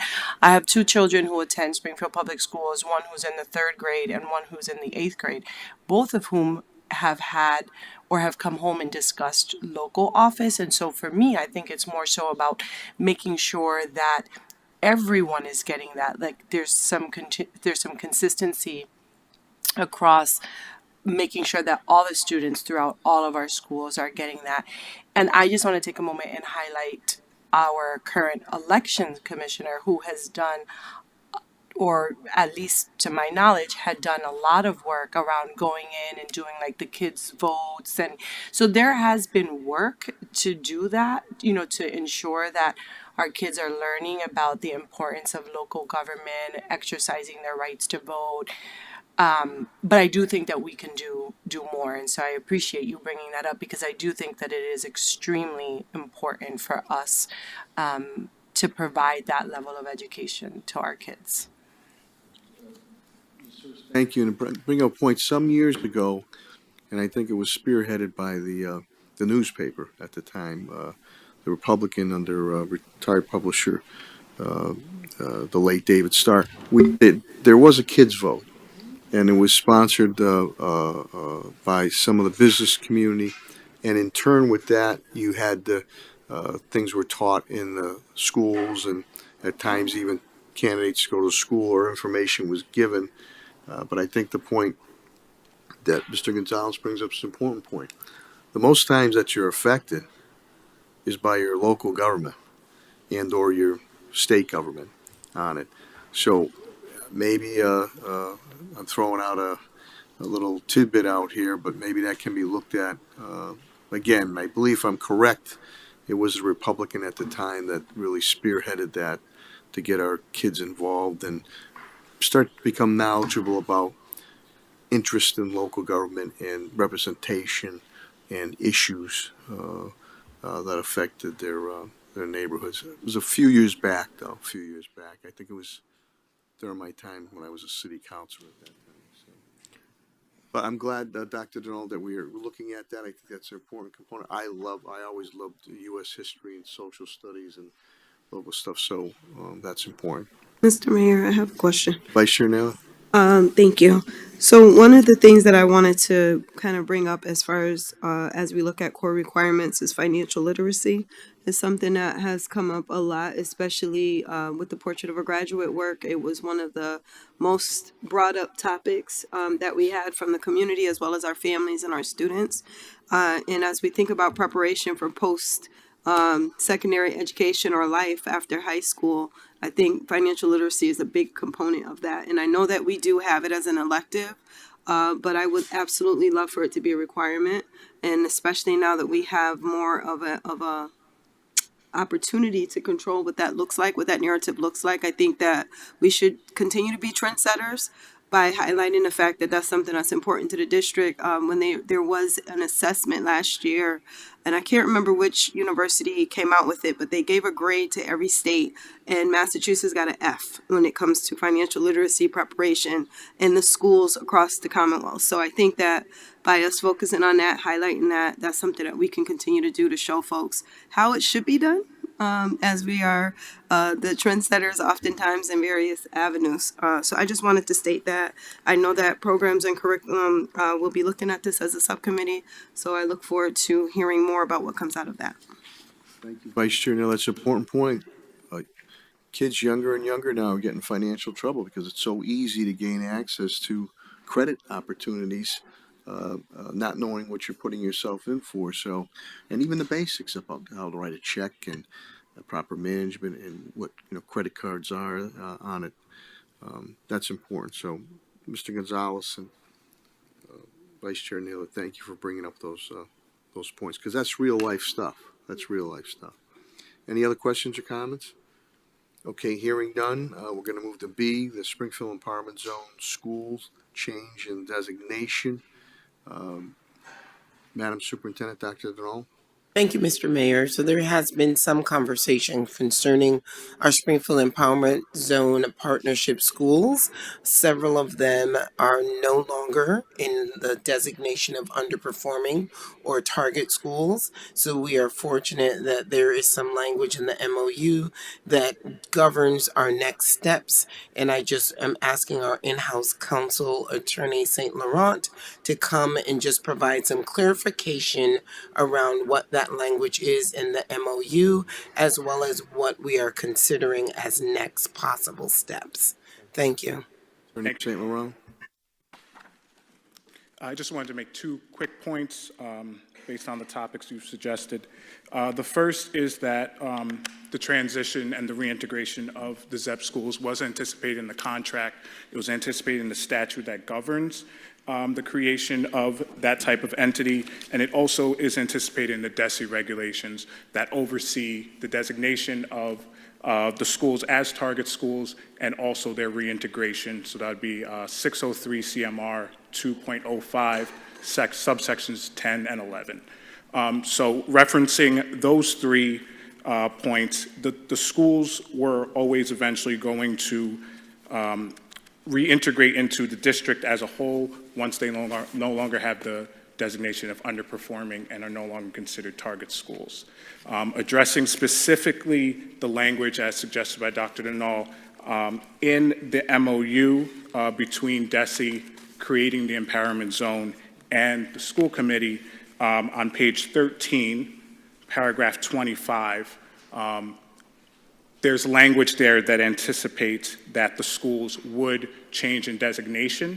It should be noted that the language in this MOU dates back to 2014 when it was first enacted.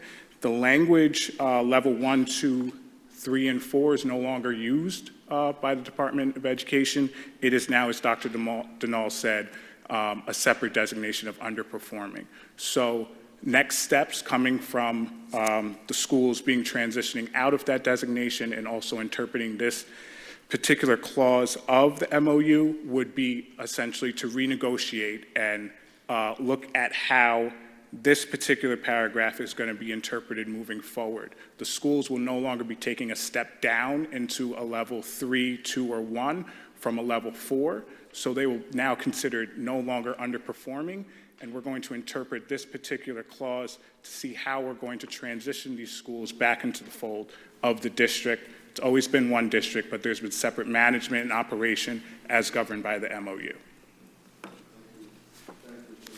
St. Laurent, if I can, I had a question on that. And congratulations to those schools. I see Principal Mike Calvin, he's just done a tremendous job at Duggan Academy there. It's one of the schools. I know my colleagues have a question too.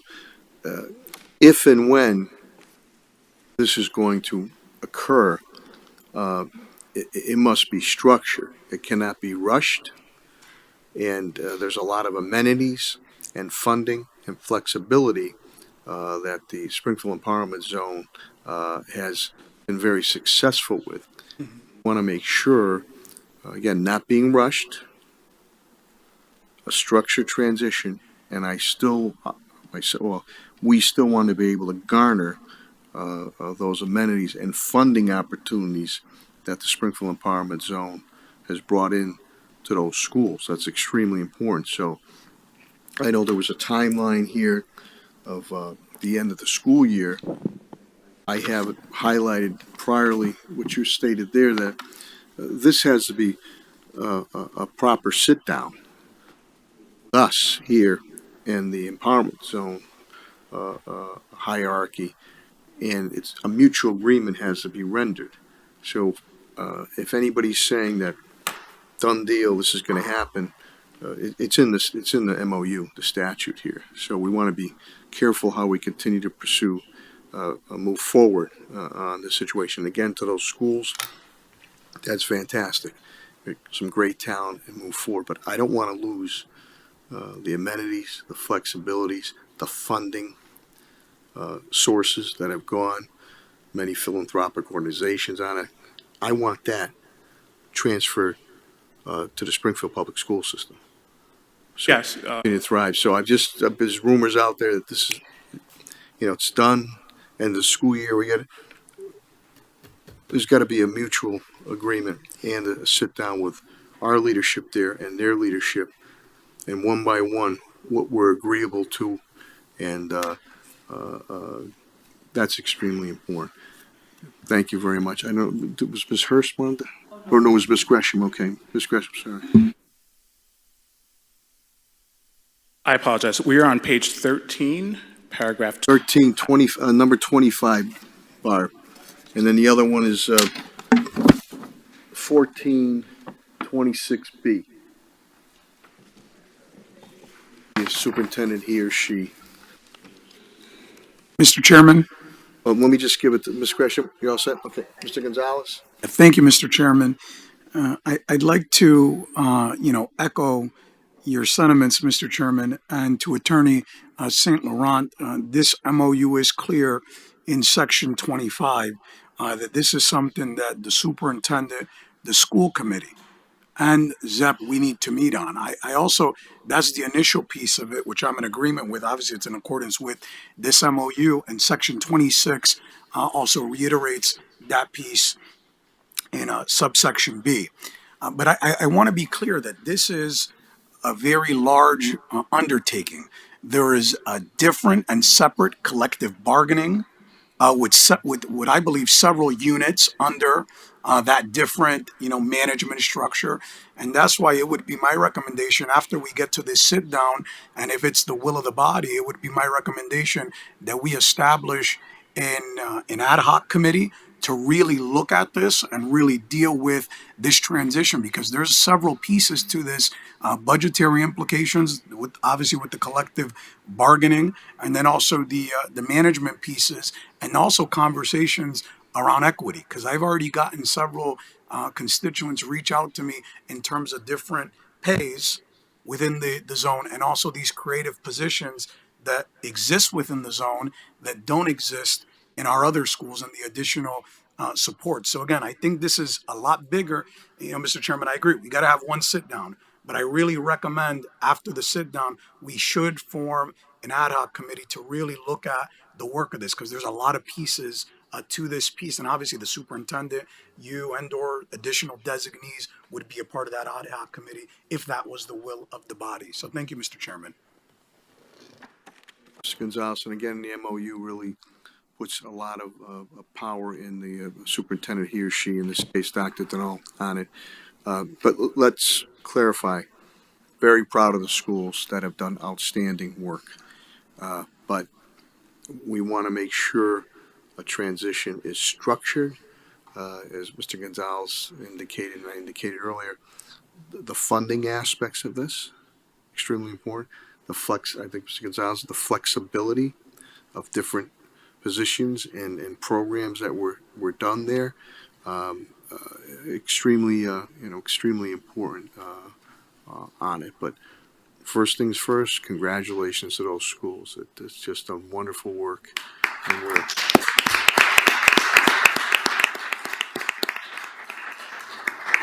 any other questions or comments?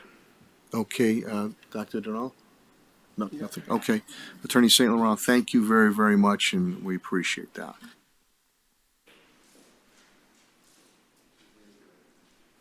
We're now going to move to reports of standing committees. A is student and parent concerns. Ms. Gresham. No report, Mr. Mayor. Thank you, Ms. Gresham. B is building and maintenance committee. Mr. Gonzalez. No report, Mr. Mayor. Thank you. C is legislative and contracts committee. Vice Chair Naylor. Mr. Mayor, we have been in conversation regarding the MOU with the SPD and SBS regarding the cameras that are in the schools. And we had a really good meeting last week. And we have our attorneys who are working diligently on the language. We came up with some really good information, and we're able to identify language that makes a lot of sense, that really takes into consideration the concerns of our community as well as our colleagues here on the school committee and some of our educators. And so we are looking forward to the language being provided to us next week. We will be voting on it so that we can bring it to the body for a full tongue-tied, for a full vote and discussion. Vice Chair Neal, I want to thank you for your efforts on this to get this resolved and move forward. You had another tragedy occurred in Nashville, Tennessee. Knock on wood, the process here have not led, God forbid, to that. So I'm hoping we get that clarified and continue to extend the contract. So thank you very much. Any questions or comments on Vice Chair Naylor's report? Okay, hearing none. D is Curriculum Programs Committee. No report at this time, Your Honor. Thank you, Ms. Hurst. E is Budget and Finance Committee. Vice Chair Naylor, please. All items were brought to the agenda and voted on today. And thank you for getting our budget schedule going. Any questions or comments? Okay, hearing none, we'll go to F, Vocational Education Committee. Mr. Gonzalez. No report, Mr. Mayor. Thank you. G is Technology Committee, and again, Mr. Collins sends his regrets, and we wish good health to the family on that. H is School Safety Committee. Ms. Gresham. Report, Mr. Mayor. Thank you, Ms. Gresham. I is Diversity, Equity, and Inclusion. Ms. Hurst. No report at this time, Mr. Mayor. Thank you very much. Dun, dun, dun, dun, dun, dun, dun. Now, put your hands together. Oh, wait a minute. Yes, put your hands together to welcome our new student representative, Serenity Martinez, sophomore, Springfield Virtual School. And again, she gets her own lunch, so we'll leave it at that. Serenity, it's great to have you on board, and Principal Lynch, thank you for being here and the effort there, and your past representative. Really, this helped him come out of his shell. So invaluable what you're doing. So Serenity, the floor is yours. Thank you. My name is Serenity Martinez. I am a junior at Springfield Virtual School. I am working with the SPS Student Advisory Council and the Regional Council, and it is a pleasure for me to be able to sit up here with all of you today. I recently went to a regional council meeting where other districts were represented at the regional level. There were students from Renaissance, Central, and much more. Two guest speakers spoke to us. One spoke about mental health, and one of the biggest takeaways that everyone agreed on was having a period each day or week to focus on mental health. Lots of schools have crew blocks, but they're not specifically designated for mental health. All students were broken up into groups to create a presentation for the guest speakers. The guest speakers gave feedback to students about their presentations. Our second guest speaker was about school safety. They spoke about reporting bullying, harassment, and making sure that schools are following the proper protocols when dealing with things like hate crimes and school violence. They gave us some helpful suggestions on how to prevent school violence, such as resolving conflicts peacefully, creating a safe environment, being a positive example, and learning about hate and so much more. The Regional Council isn't the only council who has been up to amazing things. The Student Advisory Council members recently reviewed and discussed the current Family and Community Engagement Policy on January 21st. There was a difference between family engagement with the schools at the elementary, middle, and high school levels. In late middle school and high school, it seems that students and families were not as connected as they were in the lower grades. In lower grade levels, teachers and families regularly use Class Dojo for updates and information, while upper grades may not have used these as often because high schoolers are expected to convey any information to their families. We spoke about solutions such as weekly calls to parents or using Class Dojo for upper grades as well, but there's still lots more to discuss on this and how it can be improved. These councils are doing wonderful things for our schools, and our schools are stepping up. At Springfield Virtual School, we held a holiday event on Friday, December 20th that was open to students and families at SBS. The Empowerment Club had a table dedicated to mental health. They had mental health goodie bags, stickers, knickknacks, and making cards for the holidays. There was a chess and checkers station, my personal favorite. Lots of games, arts and crafts, cookie decorating, and our teachers went room to room singing for families and students. It was an outstanding time, and even outside of the events, our school is overflowing with good news. Our clubs are thriving, and we have created a wide range of clubs this year, including gaming club, school newspaper, empowerment, book club, yearbook, D&D club, and more are set to come in the spring. SBS has flourished into a community of strong-minded individuals who are ready to take on any challenge that comes their way. We are SBS, connected as one.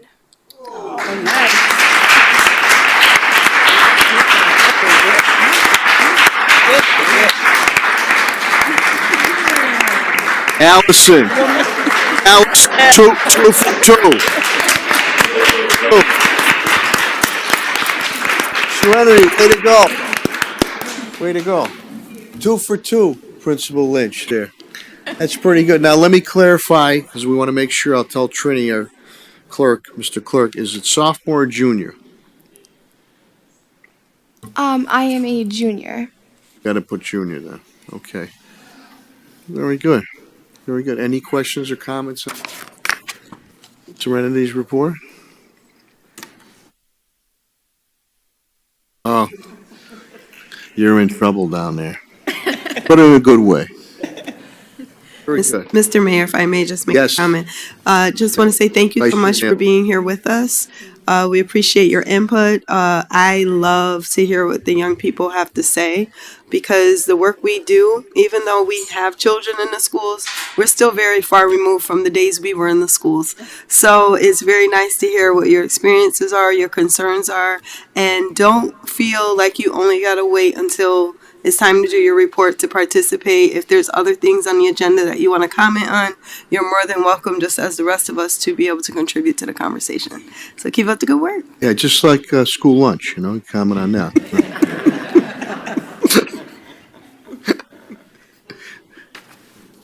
be able to laugh at myself.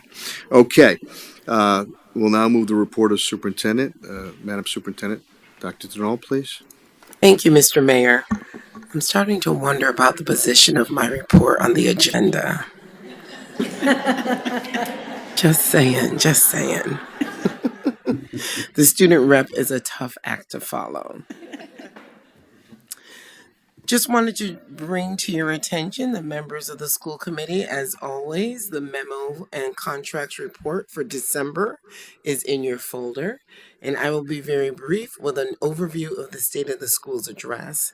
I just wanted to thank Mr. Mayor, as well as school committee members and the cross-section of stakeholders who gathered together on Friday the 17th to learn of my first 100 days, our findings, and the path forward. The good news is the pillars of the, I'm drawing a blank, it's too late. The pillars of the Portrait of a Graduate remain. We will be taking a look at the strategic operating plan to see how we will now incorporate those pillars into the 4 priority areas for the district. I really wanted to give a shout out to Javian, the co-host of the event. Let's put our hands together for that amazing young.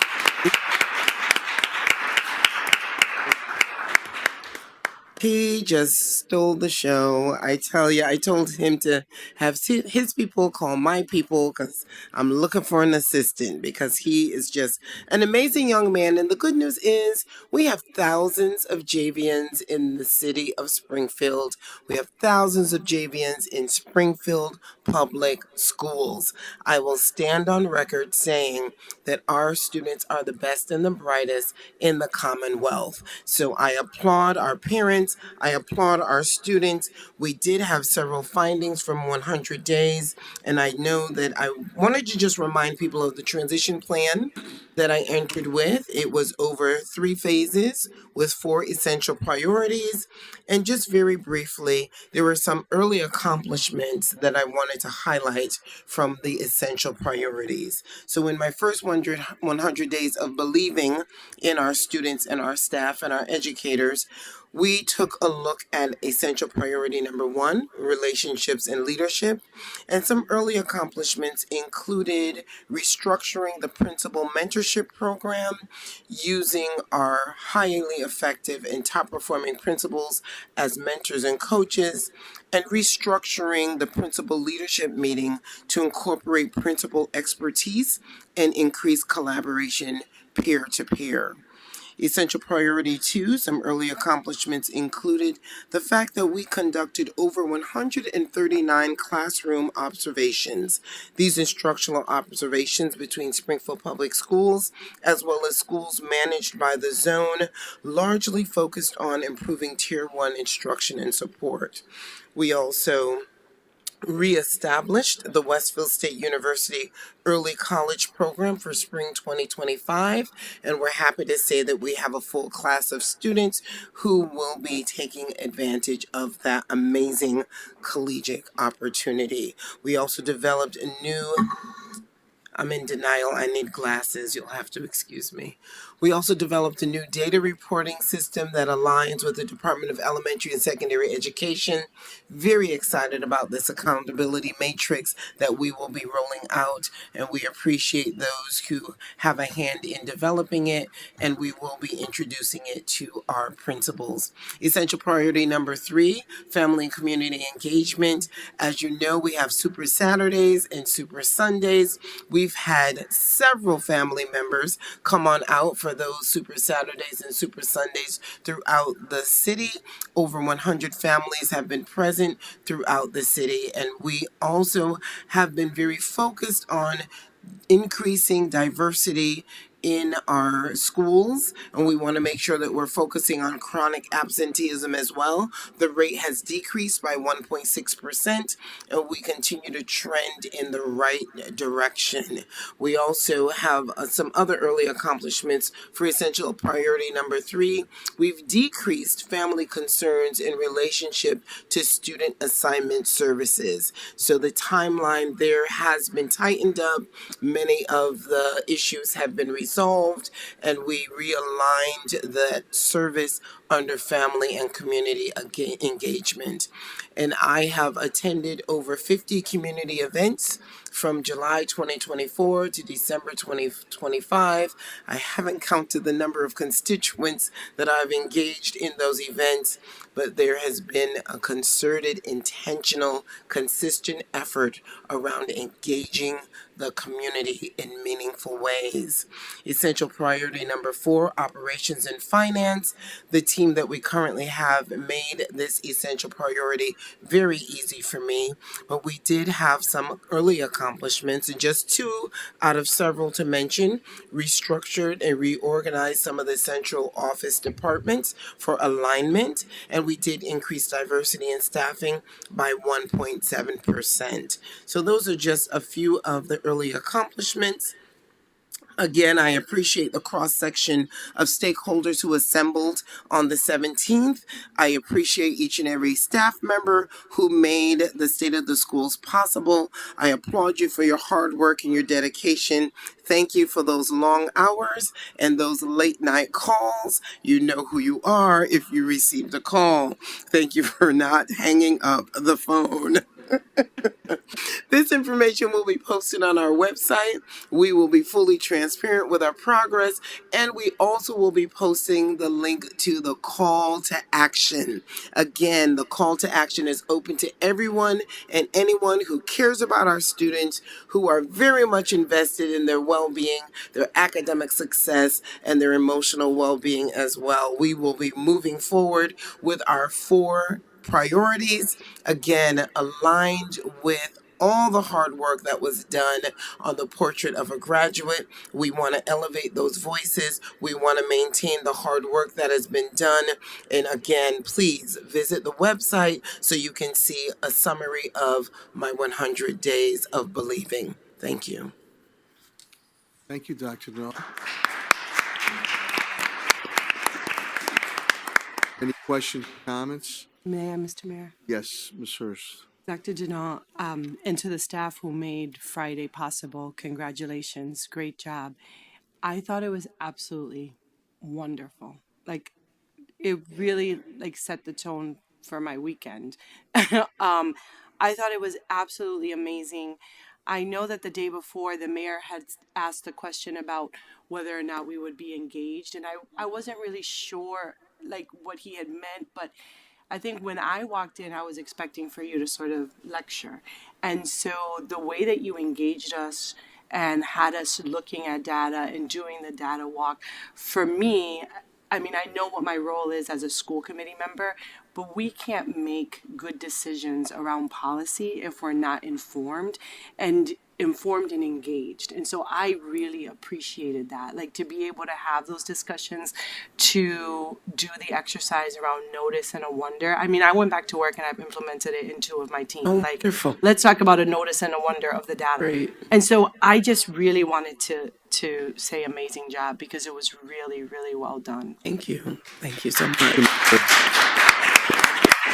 I think that Dr. Denal indicated, even with the higher education people there, she said nothing against the professor, but I hate lecturing, and you didn't do that, and people were engaged, and there was student engagement, student presentations, and then the stats, the facts and figures there, which can dispel a lot of misinformation that is out there. Just on a side note, because we were in budget, the Governor Healy released her budget. Chapter 70 will see a good increase here to the city of Springfield. On the city side, I'll see a very slight increase on restricted governmental aid. So education will continue to be a priority from that. Any questions or comments, Superintendent Denal? Just want to say thank you, Mr. Mayor, for always looking out for us in the school department. We'll continue to poach your best and brightest from the city. We appreciate it. I walked right into that. Okay. Mr. Chairman.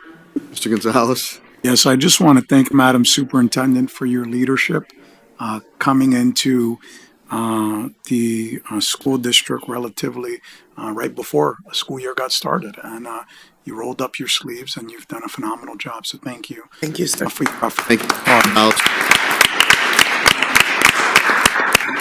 do have a question, Dr. Denal, as it relates to the contracts report. I looked here, there was a contract December 18th, in this past year to Marcotte Ford. And I just had a question, and perhaps you can follow up, or Mr. Roach can follow up with. I can have step to the mic at this time so he can hear you and respond. Pat, thank you, Roach. There was an expenditure here, amount of contract of $113,000, and this was to purchase what appears to be two transit vehicles for Putnam Academy. I just want to understand what was the purpose of buying these two vehicles, because when I look at the amounts that we contract for transportation, these other things, they appear to be minimal. Are these transportation vans for the specific to the school? They are vans to take students to shops. So, or sorry, not their shops, they're co-ops. So each one of the shops, like if you have the carpentry shop and they have to go to a job site, or the horticulture shop and they have to go to a job site. The early ed department takes the kids to the internships that they have and brings them back to school. That's what the vehicles are used for at our vocational programs. And I guess my question is, and it was more cost effective for us to buy these vehicles and for us to insure them, gas them, and drive them than just to sub that work out? Significantly. All right, thank you. Thank you, Mr. Gonzalez. Thank you, Mr. Roach. Thanks, Patrick. Any other questions or comments pertaining to Superintendent Dr. Denal's report? Hearing none. Unfinished business? Hearing none. New business? Yes, Mayor. Oh, boy. Go first. Okay. I have a quick question. Okay. One of the public speaker participants talked about NFL flag program, and I just wanted to raise that so that whomever would be responsible for reaching out to that individual. I know that Mr. Clerk has the contact information for all of the speakers that we can follow up with that program. It sounded really fun and enjoyable, and I probably would have wanted to do it when I was in high school. So I would love for us to make sure we circle back to that individual. I know the other items are more or less things that we'll talk about in executive session, but I wanted to at least bring that up. Thank you, Ms. Naylor. Ms. Hurst? Thank you, Mr. Mayor. I did notice, Dr. Denal, that our Chief Communications Officer, Zelkavan, sent out the document regarding the most recent concerns around either undocumented students or students who have parents or family members, or sort of how to address that. And so one, I'm just wondering if we could have a conversation with that. I'm not quite sure what subcommittee that would come through. I'm happy to entertain it in the diversity, equity, and inclusion one. But I do know that there are, I think most recently, Worcester School Committee is taking it up as a policy. I know that West Springfield is doing it as procedures and not going through the school committee. So there's a lot of different ways that folks are addressing it. But I'm mindful of it. I'm mindful of our population and the demographics, and I know what an impact that is having on attendance statewide in just a few short days. Excuse me. It is late, and so just wondering if we could have that conversation about what's going to happen, because there's going to be real impact. Yeah, absolutely. And we actually have additional guidance coming out. By tomorrow morning, we had our in-house counsel take a look at state and federal mandates and laws to make sure that we're operating within them, but also protecting our students. So over the last few days, we have been working diligently to ensure that we are protecting our students, protecting their privacy, and making sure that our students feel safe in our buildings. So we are working again with our legal team as well as with Chief Kavan to get something out to the principals. And whatever the wish is of the school committee, be it policy or procedure, we will move forward in that direction as more information unfolds. Thank you, Ms. Hurst, and thank you, Dr. Denal, for sending that communication out. I think that was very important. You know, we are obligated when we have a student, a child that comes into Springfield, to educate that student, and we're going to continue to do that. On the other end, as I stated before, when it pertains to criminal activity or violent crime. If you are perpetuating that as a legal migrant, you should not get a pass because it'd be treated the same way as a citizen of the United States here in Springfield. I think we all agree we want those individuals off our streets and out of our neighborhoods. But the children, again, we're obligated, and that's our head, heart, and gut. They come into our system. We want to give them an opportunity, and I'm not aware that anything has occurred on that, and I would hope not pertaining to the children. You want to get violent criminals off our streets and out of our neighborhoods, whether you're a citizen or illegal on it. In my eyes, that's important because that's what everybody wants, safe and sound neighborhoods. But Dr. Donnell has put a communique out, and that clarifies that we will continue to educate the students that come into the Springfield public school system. Last thing I'll say about this, and I've said it, I know Jeanette DeForge is in the crowd from a Republican, it just frosts me because the federal government created this issue and then walked right away from it and dumped it on states such as Massachusetts and cities such as Springfield with no money whatsoever. And that's not right. There was an immigration system that worked some years ago, and they really need to shore that up. But we're here to educate the students, and we're going to continue to do that. If you're criminal activity or violent criminal, whether you're a citizen of Springfield or United States of America or a legal migrant, you're going to be dealt with differently because we don't want that type of activity here in the city of Springfield. But students, we're going to continue to educate as we are obligated and the right thing to do. So communique did go out. There'll be more of a update as early as tomorrow in that situation on how schools should react if something came their way that was a non-criminal type aspects. But thank you, Denise, Ms. Hurst, for bringing that up. I think that's important. Any other questions or comments? Mr. Chairman? Gonzalez. Yes, I just want to go to what Vice Chair Naylor had mentioned in regards to the youth football. I just want to flag something there. I was just reviewing.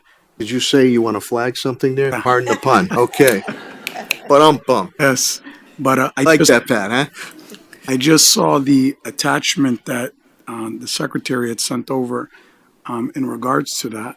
I think we got to be very careful here when it comes to these proposals because we're very heavy when it comes to the organizations in our social impact sector.